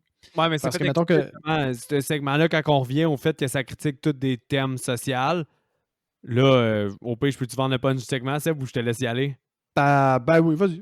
Ça me dérange pas. Tu sais, quand on parle de toutes les critiques que ça fait, ben ça joue avec tes stéréotypes du fait que la femme est une victime ou ben notre final girl est la victime, mais au final, c'est complètement l'inverse. Fait que ça te fait jouer avec tes attentes du genre, tes attentes un peu de société, puis ça te change tout ça, puis ça te met ça d'un 180 degrés. Finalement, tout est l'inverse quand les parents Exact. de l'enfant arrivent ces lieux-là. Puis ce qui arrive, c'est qu'au final, ce personnage-là, tu le vois depuis le début du film. T'es comme familier avec elle. T'as créé comme une affinité avec ce personnage-là. Tout le long du segment qui la met en vedette, on te confirme puis on t'encadre pour te dire c'est elle la victime. Puis soudainement, revirement de situation, tu rootais pour le méchant. Puis moi, ça, quand ça arrive, un genre de changement de perspective illico, là, comme ça, je trouve ça tellement nice parce que j'ai l'impression de m'être... Quand ça marche puis que je me suis vraiment fait berner, là, je suis vraiment chapeau. Parce que, tu sais, quand tu regardes beaucoup de films, à un moment donné, tu vois un peu les patterns. Puis quand tu réussis à te faire surprendre, comme ça a été le cas pour moi cette fois-ci, Moi, je je sais pas pour Ben, moi aussi, je me suis fait surprendre. Je sais pas pour toi, Ben. Ouais, si non, je ça m'y te- attendais pas en tout. Mais, Ouais. tu sais, c'est quand, en tout cas, de la scène avant les escaliers, là, tu comprends qu'il y a de quoi qui cloche, là, ou il y a de quoi qui t'échappe, mais avant ça, pas du tout, non. Fait que pour en finir avec le segment, ils finissent par se battre. Le gars l'étrangle, elle, puis elle lui dit « You're not a killer ». Puis là, tu vois qu'il fait comme « Ah, OK », il réfléchit. Elle reprend le dessus, puis elle smash dans la TV, je pense, dans une TV. Puis c'est là que tu réalises que c'est elle la tueuse. Les parents arrivent, elle s'enfuit.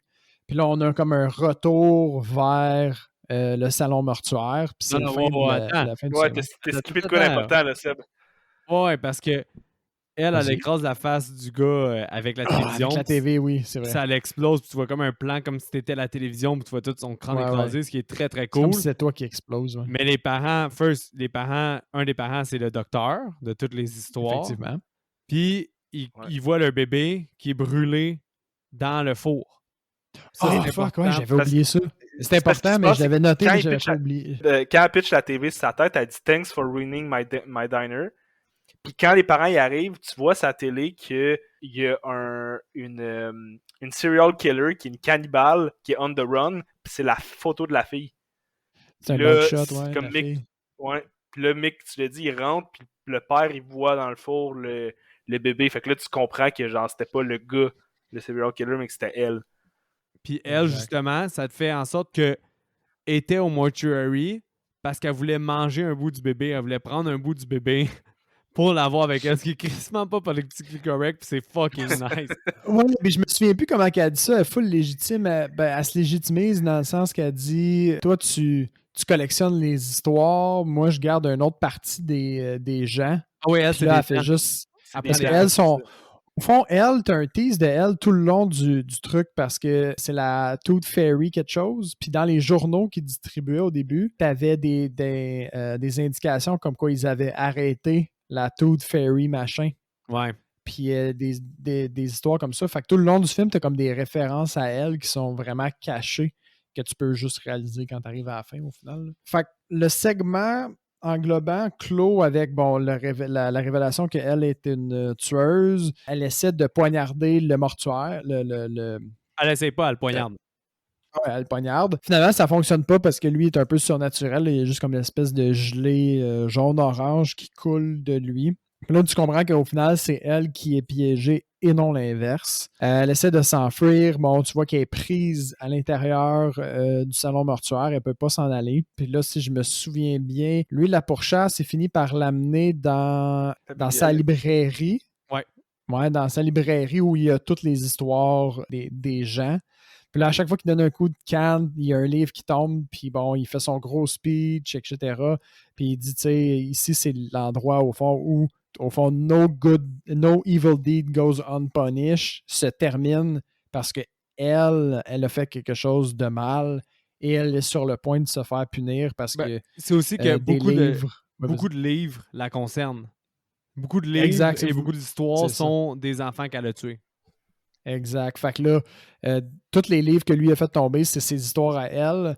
Et puis, il y a des genres d'enfants zombies qui sortent des livres puis qui l'assaillent au final, puis qui, bon, full reversal, qui genre la bouffe. On a l'impression qu'il la bouffe, là. Fait que c'est ça. Donc, elle a payé. Puis après ça, bon, tu vois le mortuaire qui semble être quand même content. Il y a une espèce de petite scène avec le papillon, comme quoi il renaît.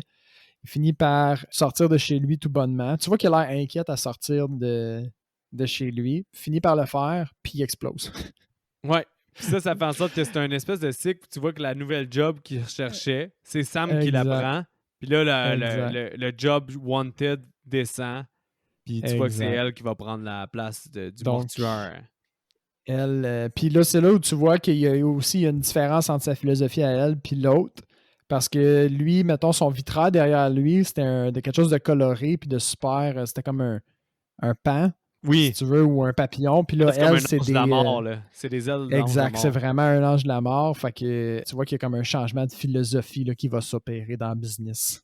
T'avais-tu remarqué le vitrail, Sam? Ben? Non, j'avais pas remarqué. C'était vraiment hot, ouais, moi, je l'ai trouvé tellement flagrant. Moi, tout, j'ai trouvé beau, là, le vitrail là, des anges, des ailes de la mort, là. C'est quand tu reviens que ça devient vraiment flagrant puis que tu vois la fille, que là, t'es comme « Oh shit, OK ». À tout redécorer. C'est ce qui clôt The Mortuary Collection, donc un nesting de bonne anthologie. Avant de vous demander vos tops, là, on va décider si c'est un top 3, 4 ou 5. Là. Moi, je m'ouvre une petite bière. Ben, moi aussi. Fait que Ben, t'es-tu d'accord pour qu'on commence avec ça, avec les invités? Avant ça, on va mettre au point, est-ce qu'on y va pour les 5? Genre, les 3 grosses histoires, le wraparound, puis la petite histoire, on laisse faire la petite histoire, puis on y va pour 4? Ouais, je pense qu'on peut ça va être la dernière pour tout le monde, de toute façon. Fait que j'y vais de mon top, c'est ça? Ouais, ton top 4 d'abord, ça va être un top 4. Ok, puis, top 4. T'as-tu noté tes anthologies ou juste mis un top? Ok, excuse. Ok, tu veux noter une note là, sur 10? Ben, est-ce que t'as noté chacun de tes segments ou t'as juste placé tes segments en ordre?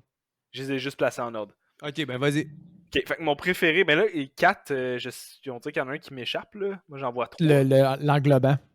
T'as l'englobant. Ok, ouais, ok, fait que le Babysitter Murderer, c'en est un, ça. Non, en fait, comment on va y aller, c'est t'as le premier qui est Better Safe Than Sorry. Ouais. Le deuxième, Till Death Do Us Apart. Le troisième, c'est No Evil Deed Go Unpunished, qui est The Babysitter Murderer / Ouais, ok, c'est ça. Le quatrième, c'est Clancy Brown, le Mortuary. Toute son histoire avec Sam, le mortuaire. Fait que commence avec ton moins bon, puis monte jusqu'à ton premier. Ok, ben mon moins bon, moi, c'est Till Death Do Us Apart. Ok. Il était super bon, mais il m'a moins rejoint. Après ça, c'est le Wraparound. Après, c'est No Bad Deed, No Evil Deed Go Unpunished. Puis le premier, comme j'ai dit tantôt, moi, c'est sans contredit Better Safe Than Sorry. Ok, on va y aller pour Sam. Nomme-le, puis après ça, on va tout discuter après avoir nommé nos tops pour voir. Je suis intéressé. Moi, je pense que... Ok, je vais commencer... Non, ok, je vais le faire dans l'ordre. Ça se bouscule dans ma tête. Mon moins bon, je pense que c'est l'englobant. Ok. OK, pour aucune raison particulière. Mon troisième, c'est Till Death Do Us Part. OK. Je l'ai trouvé super bon, mais pas... C'est surtout que les deux autres, au fond, sont une notch au-dessus, là. Mais il est super bon, stand-alone. Mon deuxième, c'est... Voyons. Better Safe Than Sorry.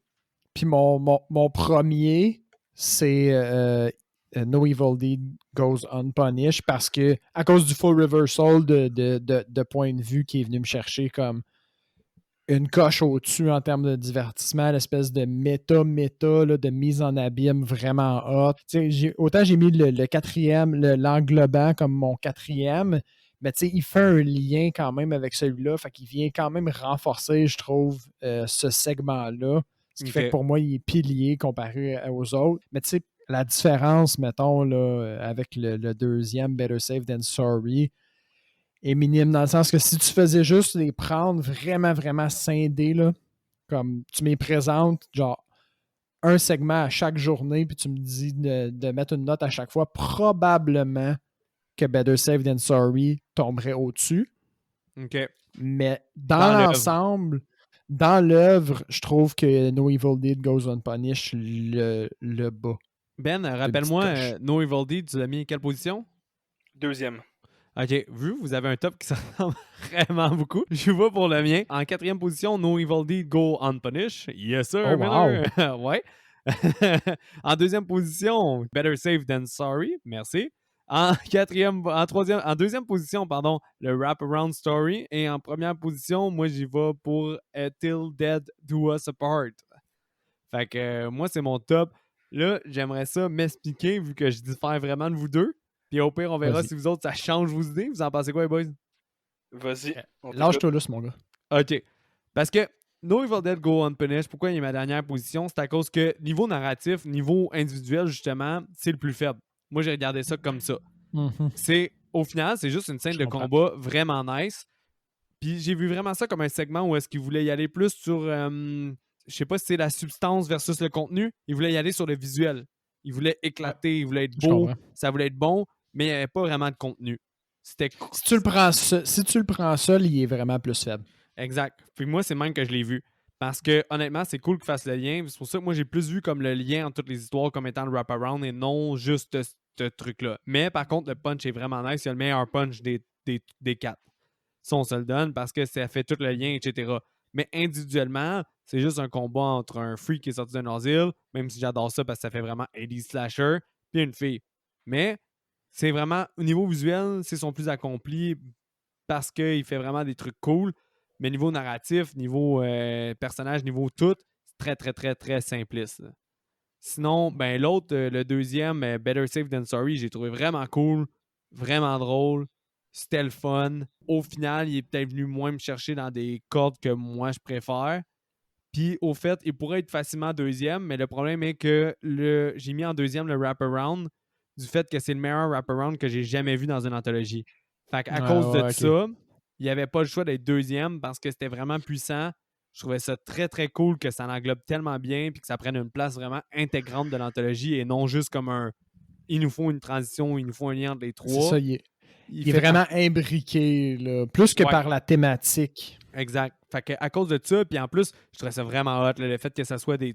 C'est dark, là, puis ça va paraître wrong que j'ai ça, mais des bébés morts qui reviennent pour la battre, puis c'est dark, c'est glauque. Sinon, mais c'est. Juste le nom du personnage est. Juste le nom du personnage, il met la barre. Là. Le gars s'appelle Montgomery Dark. Ouais, tout est cool. Le vibe que vous parliez, là, tout le vibe que vous parliez de l'espèce de ville un peu, justement, Lovecraft. T'as vraiment un mood. Celui-là, t'as le mood de toute l'anthologie qui se crée. Tout le mood de l'anthologie, tout le vibe est là. Le wraparound est hot. Ce qui fait que c'est rewarding, man. C'est la finale. C'est le Clancy Brown, comment qu'elle fuck, puis qu'elle, c'est une tout croche. Puis c'est cool. Là, c'est vraiment bon. Là. Le wraparound est deuxième pour moi. Puis le premier, c'est à cause même la touche du mot noir est tellement insane. C'est que je trouve que pourquoi je l'aime autant, c'est à cause que c'est celui qui détonne le plus en étant hyper efficace. On dirait que c'est quelqu'un d'autre qui l'a réalisé, quelqu'un d'autre qui l'a écrit. Ça détonne fucking gros, mais c'est fucking nice. T'as une touche vraiment cool de... Je trouve vraiment que Guillermo del Toro, sa signature, elle sort, on dirait un hommage à ça. La touche du mot noir, j'ai ri tout le long, man. Il m'a tellement fait rire, celui-là. Là. C'est celui que j'ai ri le plus. C'est vraiment cool. C'est vraiment à cause de l'humour noir que j'ai adoré. Là. C'est la parfaite dose d'humour noir, le beau visuel final, l'espèce de on dirait que c'est celui que tu peux plus ressentir d'empathie, celui que tu te demandes plus qu'est-ce que tu ferais dans la position du personnage parce que justement, c'est le personnage le plus sympathique, le plus accessible. Parce que comme tu dis, Ben, quand tu l'as dit, c'est un personnage bien qui vit une situation de marde qui n'arrête pas de prendre des décisions de marde. Puis de là, j'ai trouvé ça vraiment hot. Non, mais Comme pour vrai, autant, il est l'artiste de son propre malheur, mais comme ça. tu sais que c'est juste quelqu'un qui a passé une certaine limite, là, puis qu'il est victime de lui-même. en c'est réalité. ça. J'ai vraiment pris individuellement tous mes segments. Puis ça, c'est lui qui ressortait le plus du lot pour plein de raisons. Puis c'est lui que j'ai mis numéro 1. Mais je peux tout comprendre. C'est toute une anthologie forte. Là. Moi, je les ai notés pour le fun. Là. Puis j'ai mis genre 8.75 à celui-là, 8.5 au Wraparound. J'ai mis 8 à Better Safe Than Sorry, puis 7.5 à No Evil Deeds Go Unpunished. Là. C'est Tu vraiment vois, une moi, anthologie très forte. Là. je suis rentré, je les avais pas notés individuellement, mais moi, je suis rentré avec un solide 8 dans ma tête, là, genre un 8. Puis tu sais, c'est quand même rare qu'on donne des notes au-dessus de 7.5, là. Puis pour une anthologie, en plus, comme un solide 8, puis ça faisait peut-être, mettons, je vais dire 4 minutes qu'on en parlait, puis j'étais comme, ah non, c'est un fucking 8.5, là. Mais bon. Fait que ma note finale globale, c'est un 8.5. Ah ouais, that's it. Ben, toi, Ben, c'est quoi ta note finale? Moi, c'est un 8. Un 8? Moi, c'est Ouais. un 8.1. Fait que c'est fortement recommandé pour vrai. Là. Mhm. C'est pas. En tout cas, je sais pas pour vous, les gars, mais moi, j'ai pas trouvé que c'était un 2 heures qui passait comme un 2 heures. Là. Puis même pour quelqu'un qui Non. trouve que 2 heures, c'est long, ça s'écoute facilement en plusieurs shots aussi. Là. Ouais, mais c'est l'avantage, au fond, de ces affaires-là. C'est épisodique un petit peu. Là, Ouais. Fait qu'il n'y a pas de. Il y a vraiment aucun mal à l'arrêter puis à le recommencer. En fait, toi puis moi, on l'a écouté hier. Au fond, on s'est alterné l'accès sur le truc. Fait que toi, tu l'as comment? Le service en ligne, service de vidéo diffusion en ligne. Oui. Ouais. Je pense que toi, tu l'as commencé, tu l'as arrêté, puis Ouais, moi, c'est ça, je l'ai j'ai mis regardé en track. entre, puis tu l'as fini, puis j'ai pas le feeling que ça a vraiment affecté ton écoute en réalité. Là. Mais c'est ça, il y a des films qui ont une réputation. Puis celui-là, il y avait vraiment un bon vibe qui revenait de ce film-là. Puis il y avait vraiment. Puis pour vrai, je pense pas que ça va être la dernière fois que je vais le réécouter. Si vous aimez les anthologies, c'est une super bonne anthologie. Là. Puis, ouais. Avez-vous trouvé aussi, les gars? Parce que moi, j'ai vraiment aimé ça. Il y a comme une espèce de. Je sais pas comment dire, mais de. On dirait que le film se prend pas au sérieux non plus. Il y a une espèce de. Oui. Tu sais, C'est C'est ça. C'est pour ça que c'est autant in your face, mais correct. Exact. Il y a beaucoup de gore. C'est quand même satirique. Il y a de quoi de drôle, mais pas accusé, tu sais, consciemment. C'est comme. Je sais pas, le film est bien construit puis il est bien oui, tissé, tu sais. le film, il passe des messages sans être in your face, gobé. Là. Tu sais, c'est ça que je disais tantôt. On dirait que des fois, il y a Hollywood se force à faire des films sociaux ou des choses comme ça, qu'on dirait que c'est pas la volonté du producteur, puis qu'on dirait que c'est pas de Plus bonne pour foi. répondre. C'est ça. Plus pour répondre à une tendance que pour vraiment avoir un message au final. Exact. Parce que Ce du point de film-là, vue probablement de la compagnie, c'est comme ça que ça se passe. Tu vois que de ce film-là, il y a un message à passer, mais en même temps, on peut avoir du fun en passant un message. Puis c'est ça qui arrive dans ce film-là. D'accord avec ce puissant statement. Tu es d'accord, Ben? Amen. Amen. Amen to that. Est-ce qu'il y a quelqu'un... Moi, j'ai 4 personnes pour mon recast. Est-ce qu'il y a quelqu'un qui veut... Moi, j'en ai 3, Ben. Je sais pas comment toi ça a été, mais le mien est assez de base. Ouais, moi j'ai recasté mon segment puis Till Death Do Us Apart. Fait que j'ai comme 6 recasts. Oh, tabarnouche, ok. Attends, je vais y aller. Je vais être straightforward, OK? Puis on va pouvoir renchérir là-dessus. Parce que le mien est vraiment de base. Comme la blonde, je suis allé direct avec, au fond, fait que la babysitter qui est en fait la cannibale tueuse. Je l'ai recasté par Nicole Kidman. Tu sais, mettons une version plus fringante, jeune et fringante. Mais Nicole Kidman, man, blonde, yeux bleus, le regard vraiment perçant, moi, ça m'a flashé direct. Mon recast est meilleur, tu vas voir tantôt. Alright. Comme je l'ai dit, là, c'est de base un peu cette semaine. Le recast, mon deuxième, j'étais allé dans le segment Better Safe Than Sorry. Donc le gars qui tombe enceinte, c'était drôle à dire ça. Je l'ai recasté par Pedro Pascal. Oh boy, ok, ouais. Il a la même tête. Il a exactement la même tête. Mettons, Pedro Pascal dans Game of Thrones. Mettons. Ouais, ou un peu moins posé. Mandalorian. Mais moi, le mien va te faire compétition encore. OK. Lâche pas, je vais juste finir le mien avant que tu commences. Puis mon recast du personnage principal dans Till Death Do Us Part, dans ma tête, c'est un gros teddy bear. Fait que je l'ai recasté par Mark Addy, qui est le personnage de l'acteur qui jouait le roi Baratheon dans Game of Thrones dans la première saison. Et puis il jouait il a joué aussi, je pense, Ça, c'est Flintstone. Lui, avec une grosse barbe, là, fait que Mark, M-A-R-K, Addy, A-D-D-Y, avec une barbe, là, il est capable de jouer la victime de lui-même, qui veut juste bien faire, mais qui arrête pas. Nice. Nice shit. Le dernier est bon. Ouais, je trouve que c'était mon meilleur aussi. Ouais, c'est meilleur. Ben, tu y ailles ou tu y vas avant? Comme tu veux, ton call. Ben, vu que j'en ai 4, je vais y aller. On va y aller en ordre croissante. Parfait. Moi, par rapport à Sam, comme j'ai dit, c'était pas Nicole Kidman. Moi, j'ai été pour Chloe Grace Moretz, qui est la fille dans Kick-Ass. Oh, wow. Ah, ben oui, c'est parfait, ça. Fort. Très, très bon recast. Ça, j'étais quand même content. Pour Jake, c'est pas mal égal à Seb, je pense, mais j'ai été pour Josh Hutcherson, qui est le gars dans Hunger Games puis Detention. Josh Hutcherson, puis aussi il joue dans le film Zathura, je pense, là, qui est Jumanji dans l'espace. Ouais. Ah, ben c'est Peter Millark. Ouais, exact. Tu vois, mec, Hunger Games. Ce que j'aurais à redire sur ce recast-là, moi, ça a été mon problème, c'est que ce gars-là, il est fucking grand. Puis, oui, je sais. Puis lui, celui que tu as choisi, sa face, genre, je comprends, mais il est petit. Oui, mais c'est au niveau de la face. C'est vraiment ça, mais je sais qu'il est petit, ouais. Je sais que ça fait pas là-dessus. Ouais, non, moi, je préfère un peu le mien. Je préfère un peu le mien. Je comprends. Mais il est pas mauvais, le tien aussi. Dans Till Death Do Us Part, Wendell, qui est notre personnage principal qui veut tuer sa femme, j'ai mis Eric, W-A-R-E. Varenheim, j'ai le même que toi. Ah ouais, dans Tim and Eric? Ouais, mais dans Master of None. Master of None, exactement. Ouais, j'ai le même que toi, il a la même gueule. Ah ouais, pareil, man. C'est sûr que... Bon, that's it, man. Elle tombe crochue là-dessus. C'est Eric... Ah, wow! Ouais. Je viens de tomber dessus, moi, j'ai pas regardé la série, là, fait que, excusez, j'ai eu un lag, fallait que je trouve de qui vous parliez tous. Mais il est pareil, man, c'est le même gars. Oui, sûr que vous êtes pas trompé? Il y a un comic timing incroyable, ce gars-là, de Tim and Eric. Fait qu'il aurait été peut-être une notch de plus hilarant, mais peut-être trop in your face pour le segment, je sais pas. Je pense que ça aurait été... J'aurais aimé vraiment voir le segment, voir qu'est-ce que ça aurait donné, là. Fait que Ben, je t'en ai brûlé un, je m'excuse. Sinon, parce que moi, j'ai été pour justement en mettre un par segment. Puis le dernier, c'est justement la babysitter, là. J'ai été pour Jimmy, J-I-M-M-I, Simpson, qui joue dans Crave, sinon il joue dans House of Cards. Ok, puis ça serait le fou, là. Le vrai babysitter, au fond. Ouais, celui qu'on pense qu'il est fou, mais que finalement, c'est le babysitter. C'est très, très bon. Ouais, je trouve. Sa face, elle ressemble en tabarnouche.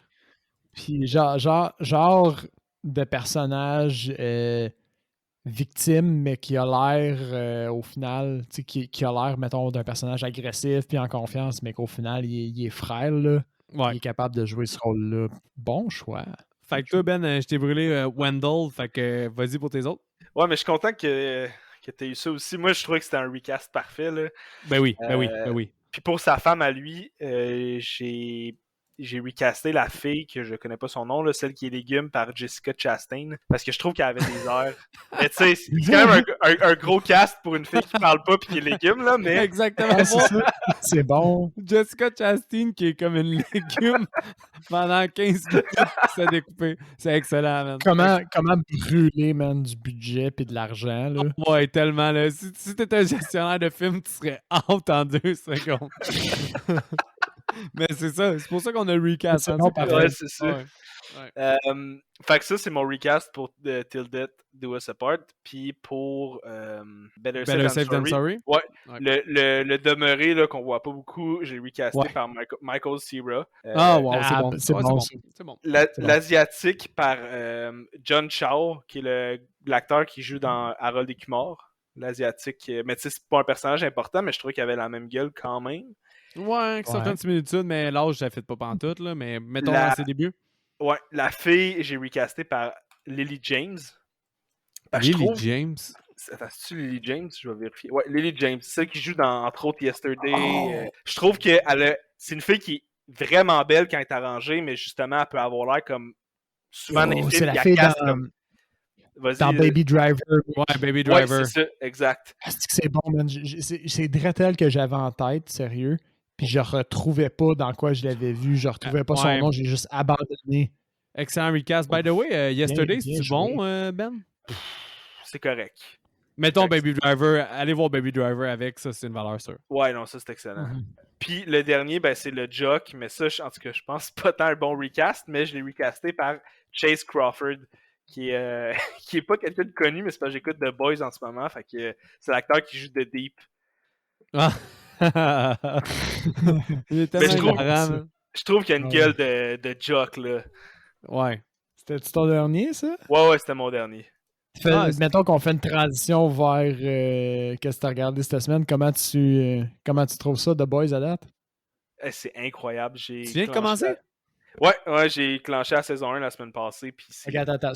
Spoiler alert. On va parler de la série The Boys sur Amazon Prime un peu. Fait que si l'avez-vous vous vu? êtes pas caught up, Moi, les j'ai deux, fini, là. là. Ouais, Tu l'as fini? moi aussi. La saison 2, Ouais. selon moi, est meilleure que la 1. Ah ouais? Ben, écoute, Ouais. je vais écouter ça avec attention, là, mais la première saison, c'était incroyable. Là. Le Je trouve développement de Homelander dans saison 2 est tellement épique. J'ai adoré, man. Mais Homelander Ouais, moi aussi. est comme à la limite, pour vrai, je trouve que comme une des moins bonnes parties du show, c'est genre les boys, là. Dans le sens que moi, ce que j'aime, c'est vraiment comment ils ont vrai. tissé l'univers autour des gens, des super-héros, puis comment c'est tous Ouais. des psychopathes, là.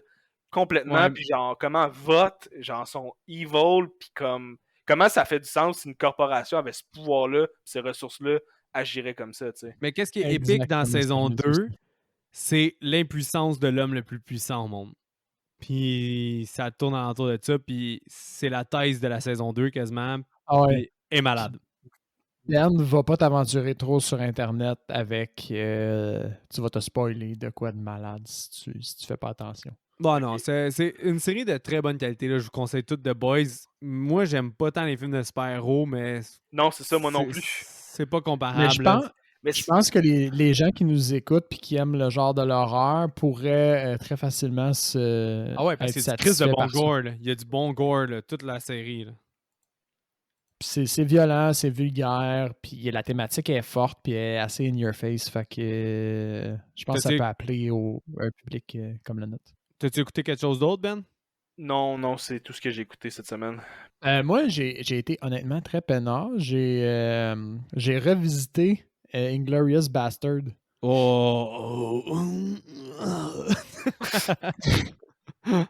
C'est bon.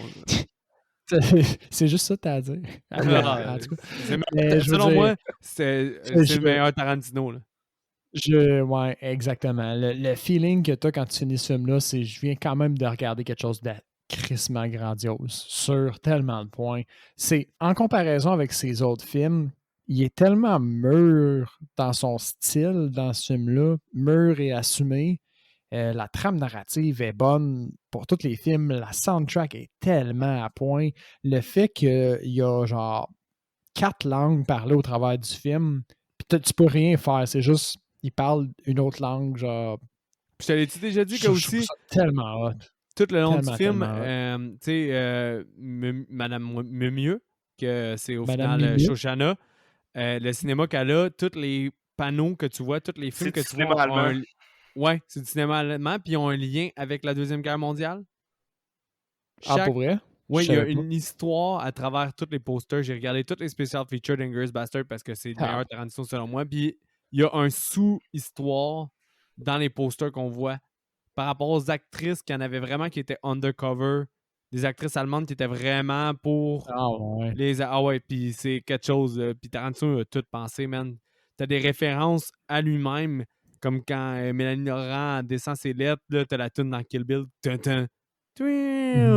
Ah, man, moi, j'adore Inglourious Bastard. Là. Je sais pas, toi, Ben, si ton Tarantino préféré, c'est lequel? Là, mais moi, c'est Inglourious Bastard. Moi, c'est pas Inglourious Bastard, ça serait mon deuxième. Ce que j'aime pas avec Inglourious Bastard, puis je trouve que c'est un film qui est quasiment parfait à part ça, là, puis c'est pas nécessairement un défaut, mais j'ai comme pas aimé la chute à la fin. Là. Je trouve que justement que genre, tu sais, c'est vraiment du Tarantino, mais j'ai pas aimé qu'il était dans comme un quoi de pas réaliste. Là. T'as pas Comme dû tu sais, aimer Once Upon a Time in Hollywood non plus, là, bas je l'ai pas vu. Je l'ai Oh pas vu. boy, man. Insane. C'est la meilleure finale ever de Tarantino et selon moi, Once Upon a Time in Hollywood. Mais c'est mon avis. Je suis d'accord qu'elle est très bonne, mais c'est pas mon préféré, par exemple. Moi, sa meilleure Je peux pas finale, dire que c'est mon préféré. c'est Once Upon a Time. Selon moi. Finale. Mais c'est pas son meilleur film. Puis en réalité, j'ai revisité Inglorious juste parce que tu m'as dit faudrait que tu regardes les Furious 12. Non, c'est pas ça. Hateful Eight. Hateful Eight. Qui est mon préféré. Furious 12, c'est qui ça? Ah, c'est ton préféré? Mais- Tellement pas une opinion populaire, ça, par contre, mais moi, c'est dans mon top 3. Ah, écoute, moi, mais tu sais, c'est un western, là. Fait que déjà, moi, il part avec comme. C'est vrai que t'aimes ça, toi, les westerns. Ouais, gros fan de western. Fait qu'en plus que ce soit comme un film de Tarantino qui respecte pas vraiment les codes des westerns, mais qui est dans un univers western, je sais pas, ça me. Juste Dude. là. Récemment, j'ai écouté Django parce que j'arrêtais pas de dire que Django c'était une pâle copie d'Inglourious Bastard, mais que c'était fucking bon, mais c'était quand même une pâle copie d'Inglourious Bastard, puis Inglourious Bastard était meilleur. Puis, je disais tout le temps que j'aimais mieux Hateful Eight que Django, puis tout le monde me disait que j'étais fou. Mais j'ai réécouté justement Django v'là pas long, puis je stand by it. Hateful Eight est meilleur que Django all the way. Oui. Puis Inglourious Bastard pète aussi Django. Django est super cool, mais honnêtement, c'est plus, encore une fois, du tape aux yeux versus la substance. Puis en plus, il s'inspire justement de sa meilleure œuvre qui est Inglourious Bastard. Mais bon, c'est un autre débat encore. Là. Ça, c'est... Tarantino, il n'y a pas vraiment de faux pas, là, mais personnellement, Hateful Eight, j'adore moi aussi. Là. Quelle finale épique. Tout monte vers la finale. Il y a des dialogues de feu. Il est vraiment underrated, Hateful Eight, là, dans la filmographie de Tarantino, selon moi. Là. Je suis d'accord, tu sais, la révélation à la fin aussi, puis comme. Ah ben là, faut pas trop en parler, hein. Non, Seb c'est l'a ça, pas vu. Il n'y a plus de neige qui se fait dehors à cette temps-ci d'année. Seb, qu'est-ce que pour un autre gros? année. Là, Ben vient de te dire que c'est son préféré de Tarantino. Là. Genre, ok, Seb, attends, tu l'as pas vu? Non, Seb l'a pas vu. Ah, mais Chris, c'est quoi tu fais? Là, tu peux plus l'écouter, il neige plus. Mais c'est vrai que c'est un film de neige. C'est vrai que c'est un film de neige. C'est un film de tempête, là, genre limite blizzard, t'écoutes ça chez vous. Non, mais c'est un The Shining, The Thing, Hateful Eight. Ben, moi, c'est rendu mes trois films.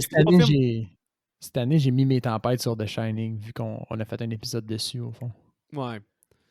Mais, ouais, fait que bonne écoute. As-tu écouté d'autres choses, Seb? Non.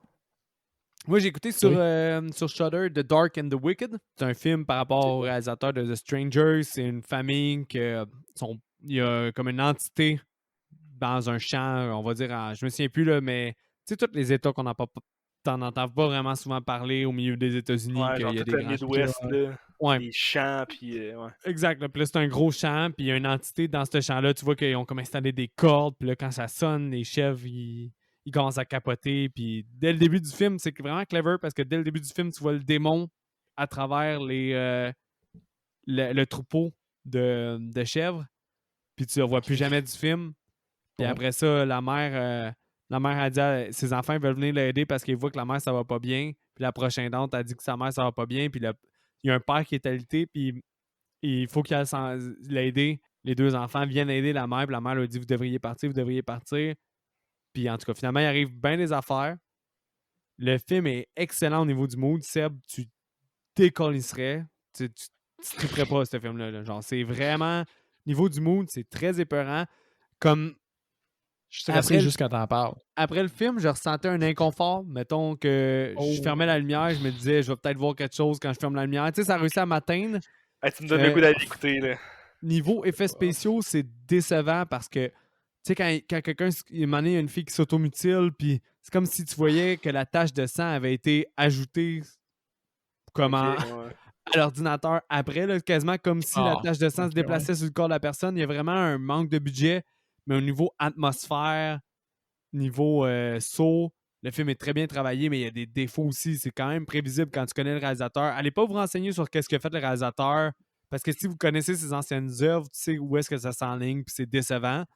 Niveau aussi effets spéciaux, c'est ordinaire, mais niveau mood, puis setting, quand vous aimez vos films d'esprit, puis de possession, ou de peu importe, comme épeurant, de trucs surnaturels, hyper sérieux, hyper noir. Je vous conseille vraiment ce film-là. The Dark and the Wicked. Il va atteindre des cordes vraiment sensibles Puis moi, il m'a fait une couple de fois plisser les yeux dans le genre « Oh, pourquoi tu fais ça, tabarnak? » Puis Shit. Imagine si toi, ça t'a fait ça, moi, je vais me chier dessus. Non, mais je te dis, quand il y a un film que récemment, dans l'histoire récente, c'est rare, ça m'arrive après éteindre les lumières et d'avoir un flash du film, me dire hey, si le démon était dans le coin ou je sais pas. Là. Puis ce film-là, il le fait. Fait que The Dark and the Wicked, je vous le conseille tout le monde, mais il y a des défauts. Par contre, Mick, c'est vraiment. Ouais. Changement de registre, là, mais je viens de penser, j'ai écouté en fin de semaine Before Sunset puis Before Midnight. Oh my God! Parce que j'avais montré le premier à ma blonde, puis là, je voulais montrer le 2 puis le 3. Puis j'ai, initialement, parce que je les écoutais avec toi, là, mon préféré, ça avait été le deuxième, puis je pense qu'en les réécoutant, le troisième, c'est définitivement mon préféré. Je trouve que c'est le plus parce qu'on vieillit avec. Parce qu'on vieillit, exactement. Ouais. Puis je me rappelle, je me suis rappelé, Mick, et genre, j'avais oublié cette scène-là complètement. Puis quand ils se sont assis pour souper, puis j'ai vu la madame, je me suis rappelé toi qui me dit, genre, écoute bien, elle va parler une fois, mais genre, quand elle parle, écoute. Ouais. Je sais pas si ça rappelle. Puis c'est tellement bon, là. Big, c'est une des meilleures scènes. C'est la meilleure scène de toute la trilogie, First, Ouais. la scène du souper. Puis honnêtement, moi, quand la première fois que j'ai écouté ça, j'avais genre 19 ans. Of course, c'était le premier Before que j'aimais le plus. Puis maintenant, quand je me retape la trilogie, ben oui, c'est le dernier, tu sais. Le couple à travers le temps, l'importance de le vivre. Tu sais, aussi, puis dans le souper, ils disent We're just passing through. Ouais, cette phrase-là, elle continue avec moi toute ma vie. Là. We're just passing through. Puis après ça, ils font juste comme un silence. Ils se font un cheers. J'ai l'air câble, je suis juste sacré depuis comme 10 minutes, mais je viens de me rappeler que cette série-là existe. Puis je me souviens que on a regardé les 3, au fond, pour mettre en contexte les gens qui n'ont peut-être pas vu. On parle de 3 films de Richard Linklater, c'est ça, Mick? Oui, exactement. Celui qui a fait Boyhood, Dazed and Confused, un des films fétiches de moi pis Seb, qu'il n'a pas été assez vu, puis allez le voir si vous ne l'avez pas vu, qui est Everybody Wants Some. Ben, as-tu vu? Non, vous m'en avez parlé, puis vous m'avez hypé, mais je ne l'ai pas encore vu. Dude, tu ne seras pas déçu, c'est Dazed and Confused x2, là. Qu'est-ce que je voulais dire, c'est que cette série-là, c'est 3 films qui traitent au fond, c'est 3 films complètement distincts, mais qui traitent du même couple à différentes phases de leur vie au fond. Fait que c'est des genres c'est des films de, voyons, pas comédie romantique, mais de romance, là, au final, là, qui est la bonne romance. Genre de drame, là. Puis nous autres, on a eu la chance, si tu veux, d'écouter le premier quand on était vraiment jeunes, puis tu sais, vraiment plus jeune au fond. S'adapte aux idéaux romantiques. Le premier, c'est les idéaux romantiques. Le deuxième, c'est le passage du temps puis l'espèce de romantisme qui n'a pas été vécu. Puis le troisième, c'est de vivre ensemble. C'est ça, tu sais, feeling de début trentaine, de genre, je commence à avoir un peu de bagage, puis je me rends compte de qu'est-ce que je veux vraiment. Puis le dernier, c'est un coup que j'ai vécu ce que je veux vraiment, puis comme je vais dire, la vie m'a rentré dedans. Je suis rendu où? Puis, man, c'est en perspective, c'est tellement fucking hot comme œuvre. Les 3 ensemble, là, je capote et je recommande à tout le monde, là, tous les âges et tous les 3. Vous allez voir, cette œuvre-là va vieillir avec vous. Puis l'acteur, pour les fans d'horreur, l'acteur principal, c'est Ethan Hawke, qui joue tellement bien. Fait que un plus à cette série-là qui n'en a pas besoin. Là. Non, de trilogie du Before Sunset, Before Midnight, Before Sunrise, je les ai pas dit dans le bon ordre. C'est Sunset en premier, Sunrise, puis... je pense que c'est Sunrise, Sunset, Midnight. Ouais, exactement. En tout cas, vous allez le voir, là, c'est tout le temps les mêmes acteurs. Puis le 3, justement, là, c'est une collaboration. Là. Ça a été écrit par Richard Linklater, Ethan Hawke, puis Julie Delpy. Fait que les 2 acteurs principaux, plus le réalisateur, ils ont tout écrit ensemble en brainstorm. Ils ont chié ça dans notre face, puis ça donne un estime masterpiece du cinéma. Je vais renchérir une dernière fois. En réalité, le temps entre les films, donc entre chaque épisode de cette relation-là, est le même temps que le temps qui s'est écoulé dans la vraie vie. Ouais. Fait que les personnages vieillissent, les acteurs vieillissent autant que leurs personnages. Fait qu'ils sont au même endroit que leurs personnages dans leur vraie vie. Classique comme Boyhood. Boyhood, le film qui a filmé sur 12 ans. Que ce film-là, on en parle, puis j'ai le goût de le réécouter. Parce que c'est tellement simple, mais c'est la vie, point. Puis j'ai l'impression que en ce moment, c'est avec le COVID ou je sais pas trop quoi, tout ce qui se passe, je pense que ça mérite une écoute genre incessamment. C'est vraiment bon, Boyhood, là. C'est vraiment quelque chose. Mais ouais, bonne parenthèse, Ben. Sinon, sur une autre note, complètement à l'inverse, autre que The Dark and the Wicked, j'ai écouté Hôtel Cecil, là, l'espèce de documentaire de 4 épisodes sur Netflix. Je sais pas si tu en as entendu parler. Ouais, qui est genre un j'ai hôtel, vu. il y a eu des meurtres ou je sais pas trop, là, j'en ai entendu parler, mais j'ai pas vu. C'est bon? Ouais, c'est la saison 5 d'American Horror Story basée sur ça. Mais en même Ok. temps, il y a Night Stalker qui est sorti sur Richard Ramirez, qui est un tueur en série que j'ai trouvé beaucoup plus intéressante que Cecil Hotel. Mais j'ai écouté Cecil Hotel. La finale sauve la série, du sens que il tourne alentour de la jeune fille qui est Lisa Lang, qu'on voyait une vidéo bizarre, vous l'avez sûrement déjà vu dans les nouvelles, elle était Celles qui ont retrouvé dans un comme dans une ascenseur. 5 à eau sur le Ouais, toit de exactement. l'hôtel. Ok, ouais, ça, ça c'était bizarre, par exemple, mais ça fait Ouais. longtemps, là. Oui, c'est ça, C'est ça. 2012-2013. Puis ça tourne tout alentour de son histoire à elle. Puis en fait, j'ai vraiment pas aimé mon expérience du fait que tu vois tout le temps des YouTubers ou du monde qui ont comme pris ça comme une investigation à l'épaule. Puis finalement, la thèse de l'émission est pas ça. Puis c'est bien correct de même parce que justement, ça va alentour de l'idée que j'avais dès le départ. Mais le fait d'endurer 4 épisodes de 45 minutes quand t'es complètement pas d'accord avec tout le monde qui se font des théories du complot, ça a été vraiment très chiant pour moi. Puis qu'au final, ben justement, le but de l'émission, c'est comme de déformer ça, là. De dire que des fois, les gens veulent tellement faire des avoirs que c'est peut-être pas ça. Mais moi, le fait de voir du monde comme ça avoir des complots Théorisé. puis des théories de Ouais. merde tout le long, ça m'a complètement fâché puis j'ai détesté mon expérience. Puis le dernier épisode, on dirait que tout était plus clair pour le monde. Puis puis là, j'étais comme, what the fuck que vous avez pas allumé dès la seconde 1. Puis j'étais en tabarnak après cette émission-là. J'ai pas aimé mon expérience du tout. Mais au T'as l'impression final, que t'as fait flouer, là. ben non, mais au final, ça peut sensibiliser des gens pour justement pas être complotistes ou genre adhérer tout le temps aux théories du complot ou des choses comme ça. Fine. Mais pour moi, je suis pas quelqu'un qui adhère à ça. Fait que c'était une expérience vraiment frustrante parce que c'est comme si l'émission, elle faisait pendant 3 épisodes, elle adhérait à ça. Puis tout le long, j'étais genre, mais tabarnak, ça n'a pas rapport, là. Ça se peut que ça soit juste l'affaire obvious, puis finalement, c'est l'affaire obvious. Fait que je vous recommande pas ça, allez voir Night Stalker avant.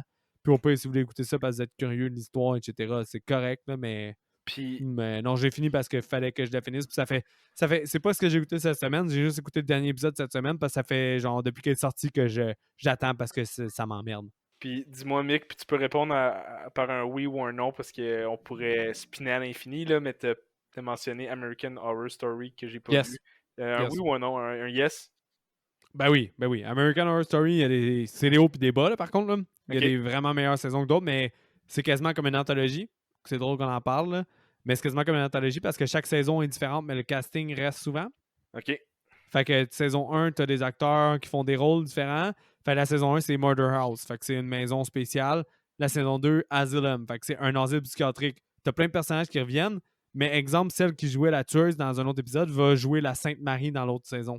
Ok, je comprends, ouais. Ouais. Fait que C'est pas là. connecté, là. Non, la saison 3, c'est un couvent de sorcières. Ben, il y a des connexions des fois. Mais la saison 3, c'est un couvent de sorcières. Saison 4, c'est Freak Show. Saison 5, c'est Hôtel. Saison 6, c'est comme des sorcières dans le bois, là, comme Nouvelle-Angleterre, puis tout ça. Saison 7, c'est quoi déjà? J'ai un blanc, c'est la saison 7 après Rannoki. Ah oui, c'est Cult, qui faisait un lien vraiment avec Trump puis les élections, qui paraît crissement prometteur, mais qu'ils ont mis Sarah Paulson crissement gossante, puis ça fait chier. Mais en tout cas, ça, j'ai les une cœur. La saison 8, Apocalypse, puis saison Ok, 9. il y a des saisons, là. Ouais, saison 9, c'est Slasher, 1984. C'est genre toute une saison de Slasher. Très, très enjoyable là, pour elle, là, vraiment. Là. La saison 1984, quand t'aimes les Slashers, c'est très cool. Mais il y a ses hauts, il y a ses bas. Il y a des saisons meilleures que d'autres. Il y en a plein qui font des tops parce que c'est totalement des genres différents. Mais je dirais que les premières saisons sont les meilleures. Mais il y a quand même du bon stock quand même encore. Pour assez qu'ils vont faire une saison 10. Puis le thème est aquatique. Là. C'est quand même un peu mystérieux, mais ça va être horreur aquatique. Puis t'as le gars dans Home Alone qui va jouer un rôle. Macaulay Culkin. Culkin, ouais, exactement. Il va jouer un rôle. Mais ça peut valoir la peine. Je commence par le début parce que la saison 1 est très très bonne. Si t'embarques pas, oublie ça. Ok. Mais sinon, on continue. Pas mal Parfait. ça, les boys. Yes. Ça fait le tour de ce qu'on a vu, hein? Ça fait du pouce.